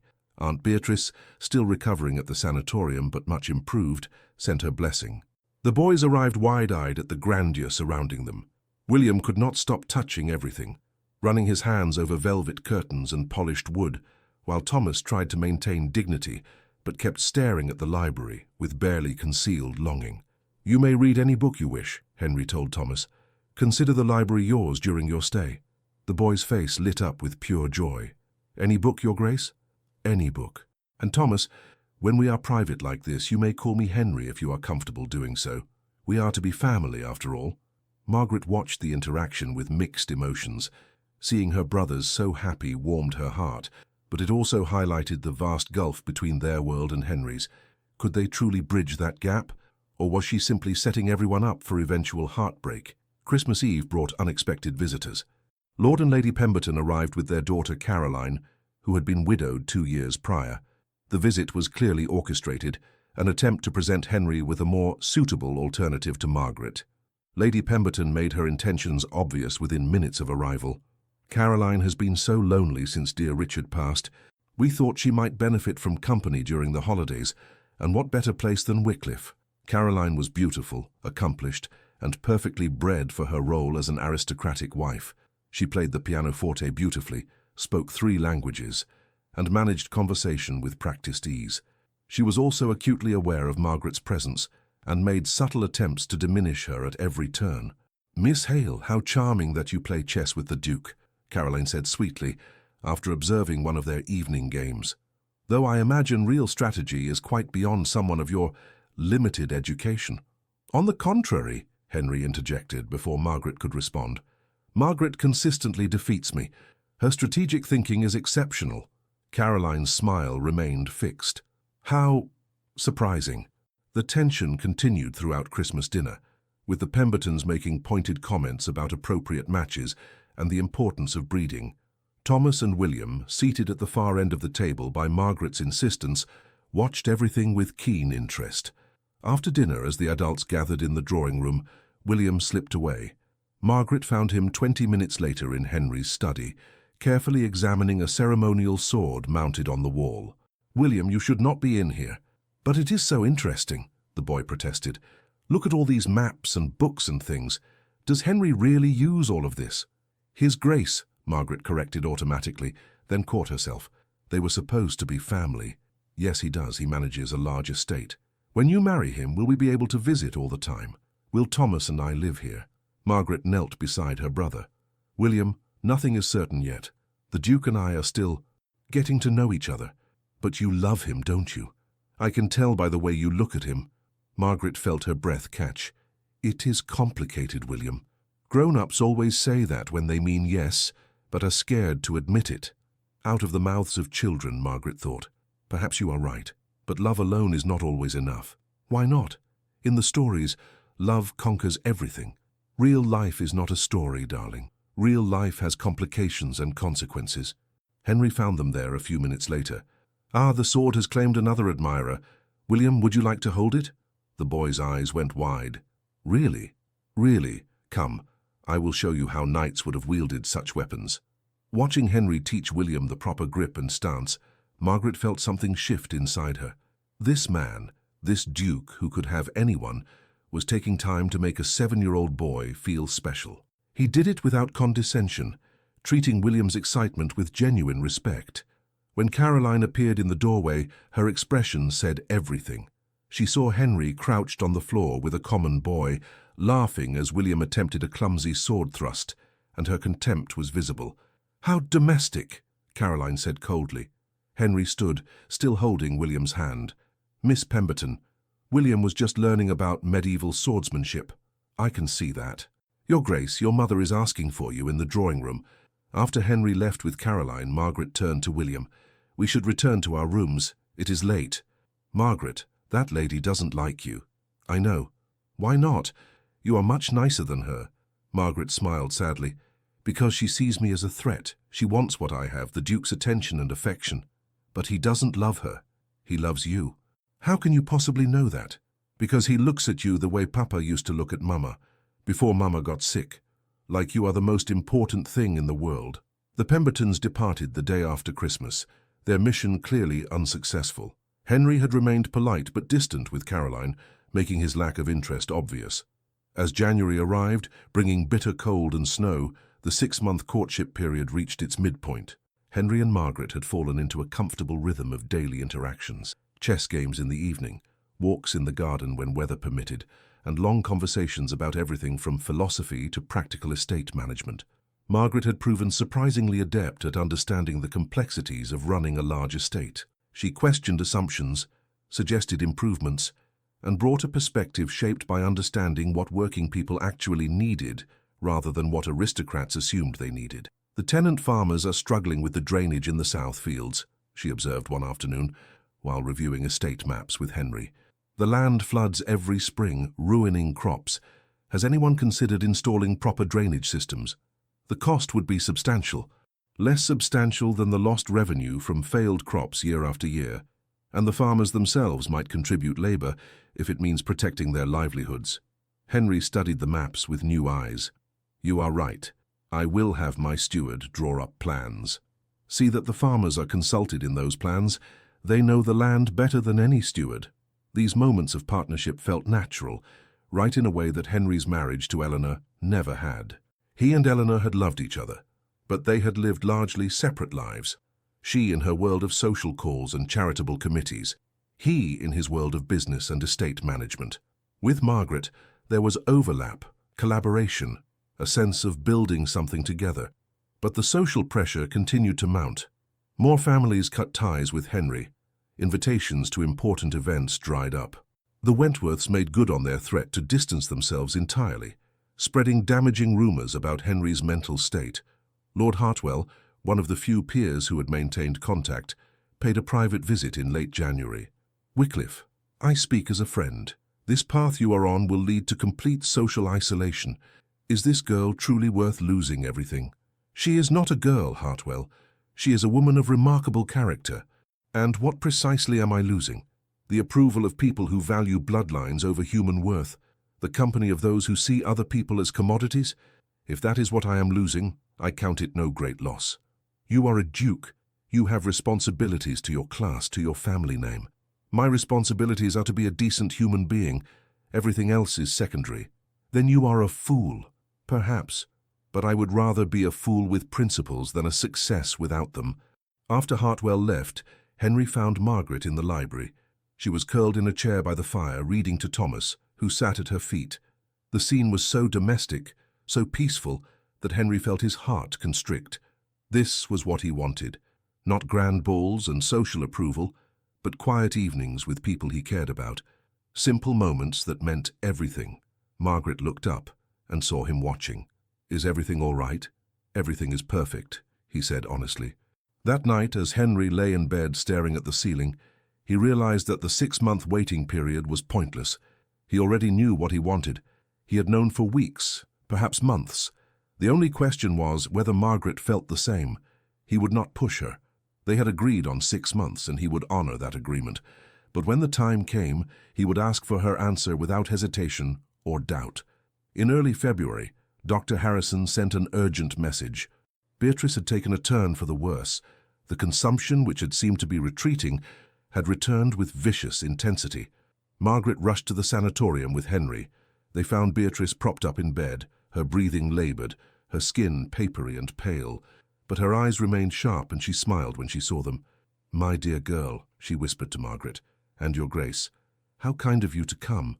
Aunt Beatrice, you must rest. Save your strength." "For what?" "I am dying, child. We all know it. No point in pretending otherwise." Margaret's eyes filled with tears. "Please don't say that." "Margaret, I have lived 72 years. That is more than many get. And these last few months, comfortable and cared for, have been a gift I never expected." She reached out a trembling hand toward Henry. "Your Grace, might I have a word alone with you?" Margaret looked uncertain, but Henry nodded. "Of course, Mrs. Hale." After Margaret stepped outside, Beatrice fixed Henry with an intense stare. "Are you going to marry my niece?" "Yes, ma'am, if she will have me." "She will. She loves you, though she is too stubborn and proud to admit it easily." Beatrice coughed, a wet, terrible sound. "But loving you and being happy with you are different things. Can you make her happy, Your Grace?" "I will spend every day trying." "That is not what I asked. The life you are offering her, it will be hard. She will face scorn, rejection, cruelty from people who think themselves her betters. Can you protect her from that? Can you make the hardship worth enduring?" Henry chose his words carefully. "I cannot protect her from society's cruelty, but I can stand beside her through it. I can make certain she knows every single day that she is valued, respected, and loved. I can give her partnership rather than possession, collaboration rather than control. And I can promise that whatever challenges we face, we will face them together." Beatrice studied him for a long moment. "You love her. More than I thought possible. More than I knew I could love anyone after Eleanor died." "Good. Because my Margaret, she has given up so much for her family. She deserves someone who will give things up for her." Beatrice closed her eyes, exhausted by the conversation. "Promise me something, Your Grace. Anything. Make her laugh. She has not laughed enough in her life. Too much sorrow, too much responsibility. Whatever else you do, give her joy. I promise." Margaret was readmitted then, and they spent the next hours sitting with Beatrice as her breathing grew more laboured. Thomas and William were brought from the manor, and the old woman smiled at the sight of her great-nephews. "Be good boys," she whispered. "Mind your sister. Make something of yourselves." "We will, Aunt Beatrice," Thomas promised, tears streaming down his face. Beatrice died just before dawn, her hand in Margaret's, her face peaceful. Margaret remained still and silent, sitting beside the empty shell that had been her last living relative of the older generation. Henry gave her space, knowing that grief needed room to breathe. But when Margaret finally stood, her legs nearly buckling, he was there to catch her. She collapsed against him, the tears finally coming in great shuddering sobs. "She was all I had left of my parents, all I had left of that life before everything changed. I know. I am so sorry. She wanted me to be happy. She told me to take chances, to not live with regrets." Margaret pulled back slightly, looking up at him with red-rimmed eyes. "I have been so afraid, Henry, so afraid of hoping for too much. Hope is frightening, but it is also necessary. I don't want to wait 6 months. I know what I want. I know what my answer will be." Henry's heart began to race. "Margaret, ask me, now. Ask me properly, and I will give you my answer." Henry led Margaret outside into the cold February morning.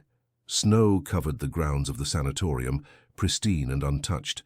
The sun was just rising, painting the sky in shades of pink and gold. He took both her hands in his, not caring that they were unchaperoned, that propriety demanded different circumstances for such a moment. "Margaret Hale, from the moment I saw you in that kitchen, you have changed everything in my life. You have given me purpose, hope, and a reason to care about the world again.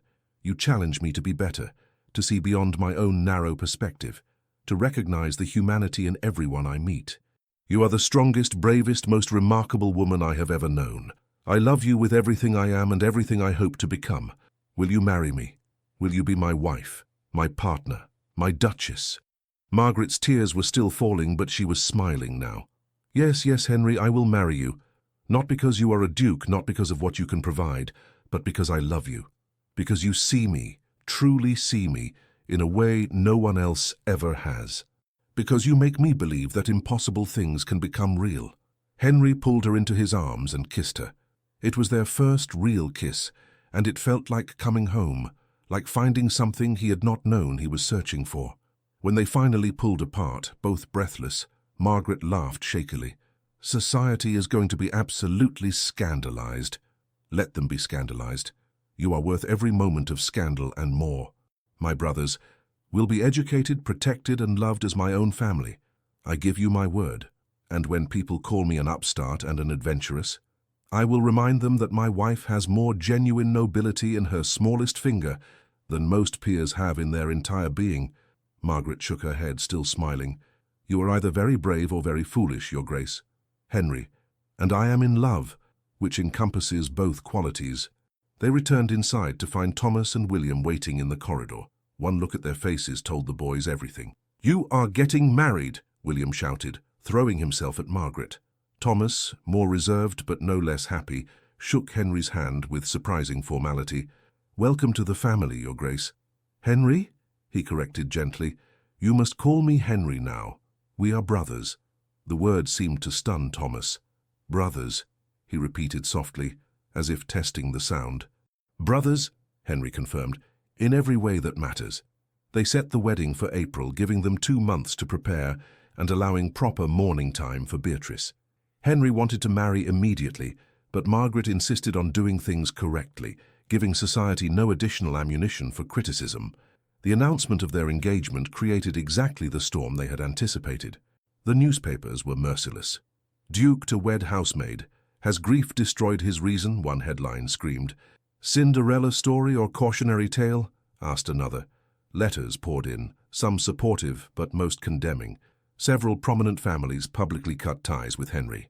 The Wentworths issued a statement calling the engagement a disgrace to Eleanor's memory and an insult to her family. But there were surprising voices of support as well. The Earl of Pemberton, despite his daughter Caroline's disappointment, sent a brief note. Unconventional, yes, but I have always believed character matters more than birth. Congratulations.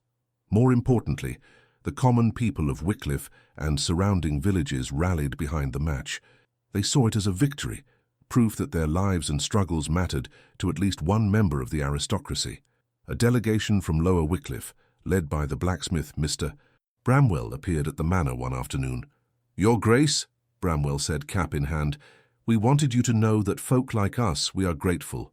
Grateful that you see worth in one of our own. Miss Margaret, she is the best of us, and you are lucky to have her.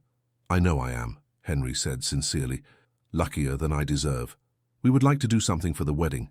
Nothing fancy, mind you, but a celebration in the village for those who cannot attend the church ceremony.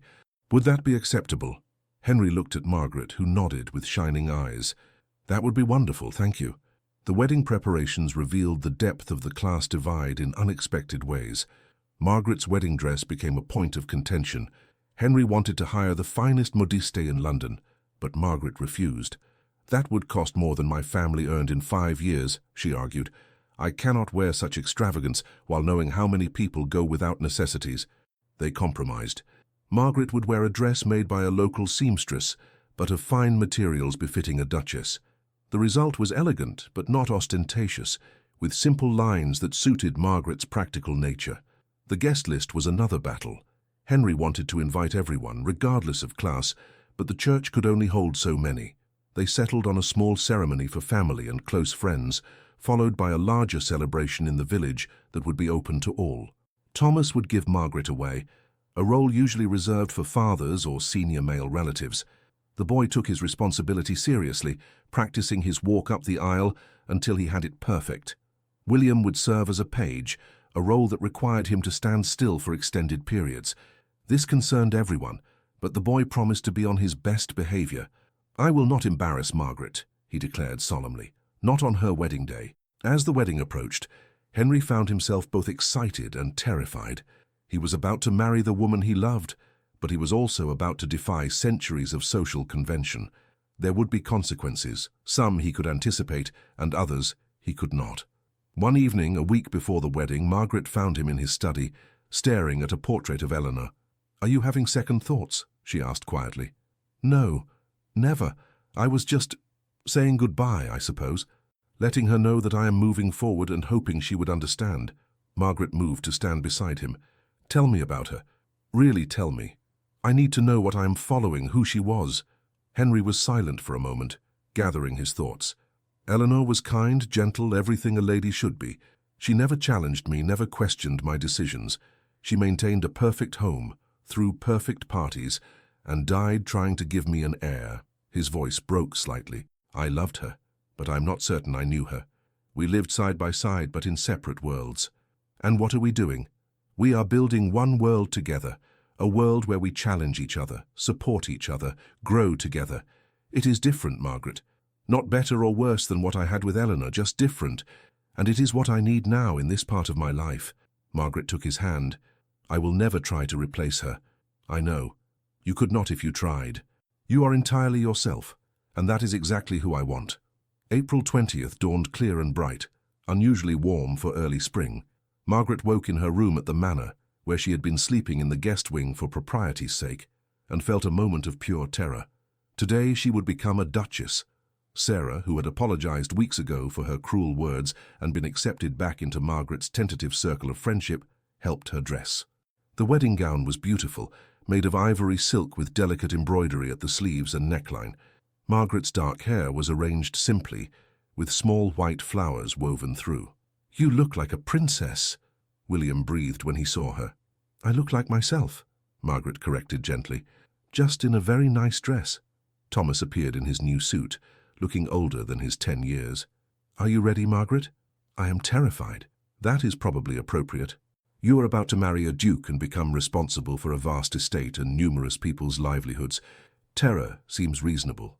Margaret laughed despite her nerves. Thank you for that reassuring assessment, Thomas. But, her brother continued seriously, you love him and he loves you. That should count for something. It counts for everything. The church was small but packed. Henry had insisted on using the village church rather than the grand cathedral in the county seat, another departure from tradition that had raised eyebrows. As Margaret walked down the aisle on Thomas's arm, she saw the assembled guests. The pews were a strange mixture. Aristocrats who had remained loyal to Henry sitting alongside tenant farmers and villagers. Mrs. Dawson was there, beaming with pride. Old Robert sat next to Mr. Wright, both looking pleased. Even Pemberton, usually so formal, had tears in his eyes. And at the altar stood Henry, looking at her as if she were the most precious thing in the world. The ceremony was traditional, the words ancient and familiar. But when Henry said, "I, Henry Charles Frederick Ashford, take thee Margaret Elizabeth Hale to be my wedded wife," his voice rang with conviction that made those words new. When Margaret repeated her own vows, she meant every syllable. To have and to hold from this day forward, for better or worse, for richer or poorer, in sickness and in health, to love and to cherish till death us do part.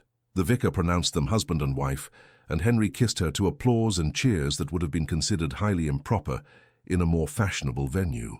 As they walked back down the aisle, Margaret caught sight of several older ladies dabbing at their eyes with handkerchiefs, openly weeping at the romance of it all. Even some who had initially disapproved seemed moved by the obvious love between bride and groom. The celebration in the village that followed was unlike anything Wycliffe had ever seen. Tables laden with food stretched down the main street. Musicians played and common folk danced alongside aristocrats in a chaotic mix that probably horrified the remaining traditionalists, but delighted everyone else. Henry led Margaret in the first dance, holding her as if she might disappear if he let go.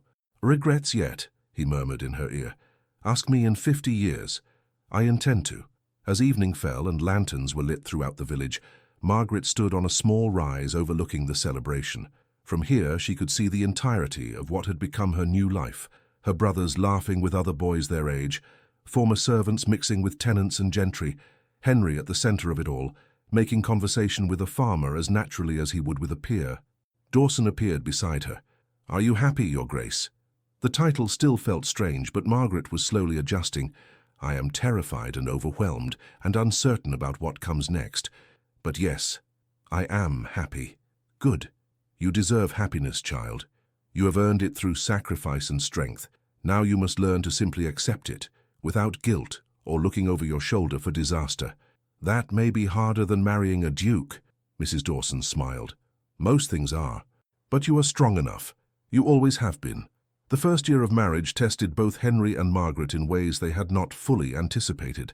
The social isolation was real and painful. Many families who had once been staples of Henry's social circle now avoided him entirely. Invitations to important events disappeared. The Wentworths succeeded in poisoning several of Henry's business relationships, causing complications with investments and partnerships. But there were compensations. The estate itself began to transform under Margaret's influence. She instituted fair wage policies across all properties, established a school for tenant children, and created a fund to help families during illness or hardship. The tenants, who had viewed their duke as a distant, largely indifferent figure, now saw him as someone who cared about their well-being. Productivity increased. Workers who felt valued and fairly treated worked harder and more efficiently. Families who were not constantly on the edge of starvation could invest in improving their farms. Children who received education grew into more capable adults. The economic benefits, while gradual, were undeniable. Other progressive landowners began to take notice. Henry received letters from peers who, while not willing to socialize with him, wanted to know more about his reforms. Some implemented similar changes on their own estates. The ripple effect was small, but real. Thomas thrived beyond anyone's expectations. By his 11th birthday, he was studying advanced mathematics that most university students could not comprehend. Mr. Wright was already making inquiries about early admission to Cambridge. William, meanwhile, had discovered a talent for engineering under old Robert's guidance. The boy could look at a broken mechanism and intuitively understand how to fix it. Henry was already considering apprenticing him to a master engineer in London when he was old enough. Margaret's own transformation was perhaps the most dramatic. As Duchess, she had responsibilities and influence she had never imagined. She learned to navigate social situations with grace, managed household accounts with practiced efficiency, and slowly, carefully began to forge relationships with other women of her new class. Not all of these women accepted her, but some did. Lady Ashworth, the strict matron who had initially condemned the marriage, surprised everyone by befriending Margaret after witnessing her work with tenant families. "I was wrong about you," Lady Ashworth admitted over tea one afternoon. "I assumed you were a social climber using your looks to trap a grieving man, but you are not that at all. You are exactly what Wycliffe needed, someone who understands that privilege comes with responsibility." These small victories kept Margaret going through the difficult moments when society's rejection stung, when whispers followed her at the few social events she attended, when other ladies cut her deliberately in public. Henry's support never wavered. On the nights when Margaret came home in tears from some fresh humiliation, he held her and reminded her why they had made this choice. "You are changing things," he told her, "not just here, but everywhere. People see that love and worth exist beyond class boundaries. It makes them uncomfortable, because it challenges everything they believe, but it is necessary discomfort. Change is always painful." "I am so tired of being a symbol," Margaret confessed one particularly difficult night. "I just want to be myself." "Then be yourself. Forget about being a symbol or setting examples. Just be Margaret, the woman I love, the woman who cares fiercely about justice and family and doing what is right. That is enough. That is more than enough." As their first anniversary approached, Margaret discovered she was pregnant. The news brought joy tempered with anxiety. Childbirth had killed Eleanor, and both Henry and Margaret were acutely aware of the risks. Dr. Harrison, who had cared for Beatrice and now served as the estate physician, was confident. "You are young, healthy, and strong, Your Grace. The circumstances are entirely different from the late Duchess Eleanor's situation." Still, Henry hovered anxiously throughout the pregnancy, driving Margaret to distraction with his constant worry. "I am not made of glass," she protested when he tried to prevent her from climbing stairs. "Women have been having babies since the beginning of time. I will be fine. I cannot lose you. I will not survive losing you." Margaret took his face in her hands. "You will not lose me. I'm too stubborn to die, and I have too much left to do. Our child will be born healthy, and we will raise him or her to understand that privilege means responsibility, that all people have worth, and that love matters more than bloodlines.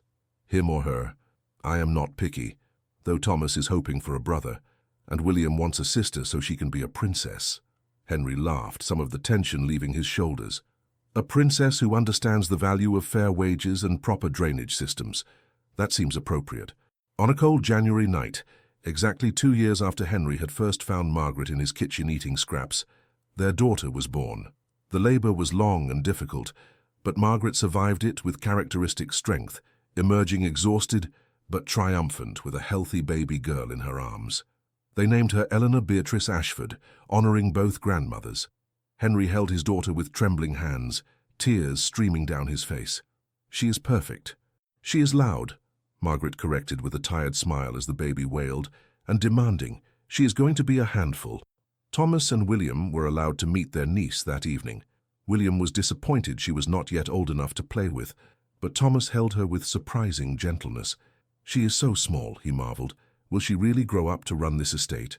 "If she wants to," Margaret said. "Or she might be a mathematician like you, or an engineer like William is becoming. She will choose her own path." As news of the birth spread, well wishes arrived from unexpected sources. Even some families who had cut ties sent gifts and notes of congratulation. There was something about a new baby that softened hearts, opened doors that had seemed permanently closed. Lady Wentworth sent a short letter that Henry read aloud to Margaret. "Your Grace, congratulations on the birth of your daughter. While I cannot condone your marriage, I acknowledge that you seem happy, and that perhaps happiness matters more than I previously believed. Your late wife would have wanted you to find peace. May your daughter bring you joy." It was not a reconciliation, but it was something, a slight thaw in the frozen relationship. Spring came early that year, and with it, a sense of new beginnings. On a warm April afternoon, Henry walked through the village with Eleanor in his arms, Margaret at his side, and Thomas and William trailing behind, arguing about some mathematical concept. They passed houses where tenant families waved and called greetings. Children attending the new school ran past, laughing and playing. The blacksmith shop showed signs of prosperity, as did several other businesses. "Do you see what we have done?" Henry asked Margaret softly. "What we have done is given people opportunities they earned but never had access to. They did the rest themselves. Always so modest. Always so practical," she corrected. "Henry, none of this is charity. These people work hard. They simply needed someone to recognize that hard work deserves fair compensation and genuine opportunity." They reached the spot where Beatrice's cottage had stood. It had been torn down after her death, but Margaret had insisted on planting a garden there, a memorial to the woman who had raised her and taught her about strength in adversity. Roses were beginning to bloom, early but hardy, surviving against the odds. "She would have loved Eleanor," Margaret said, touching one of the rose blooms gently. "She would have loved knowing that her sacrifice led to this, to all of this." Margaret looked around at the transformed village, at her brothers thriving, at her husband holding their daughter with infinite tenderness, at the life they had built together against impossible odds. "Do you ever regret it?" she asked. "The social isolation, the business complications, all the doors that closed?" Henry turned to face her, his expression serious. "Every single day I am grateful for that night I found you in my kitchen. Every morning I wake up with purpose. Every evening I go to bed knowing I have lived a day that mattered. Regret? Never. Not for one moment."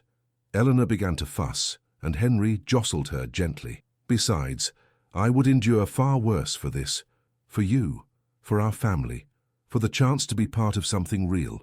As they walked back toward the manor, the sun setting behind them and casting long shadows across the grounds, Margaret felt something settle inside her, the last of her doubts finally laid to rest. She had spent years surviving, sacrificing, doing what was necessary for her family's survival. Now she was building something new, not just surviving, but thriving, not just existing, but living fully. The road ahead would not be easy. Society's acceptance would be slow and grudging. There would be more battles, more challenges, more moments of doubt and difficulty. But they would face it all together. The Duke who learned to see beyond his privilege, the housemaid who refused to be invisible, and the family they were creating that proved love and worth transcended every boundary society tried to impose. In the end, perhaps that was enough. Perhaps that was everything. The sun set on Wycliffe Manor, painting the sky in shades of amber and rose. Inside, fires were lit against the evening chill. In the kitchen where this story began, the cook was preparing dinner, humming as she worked.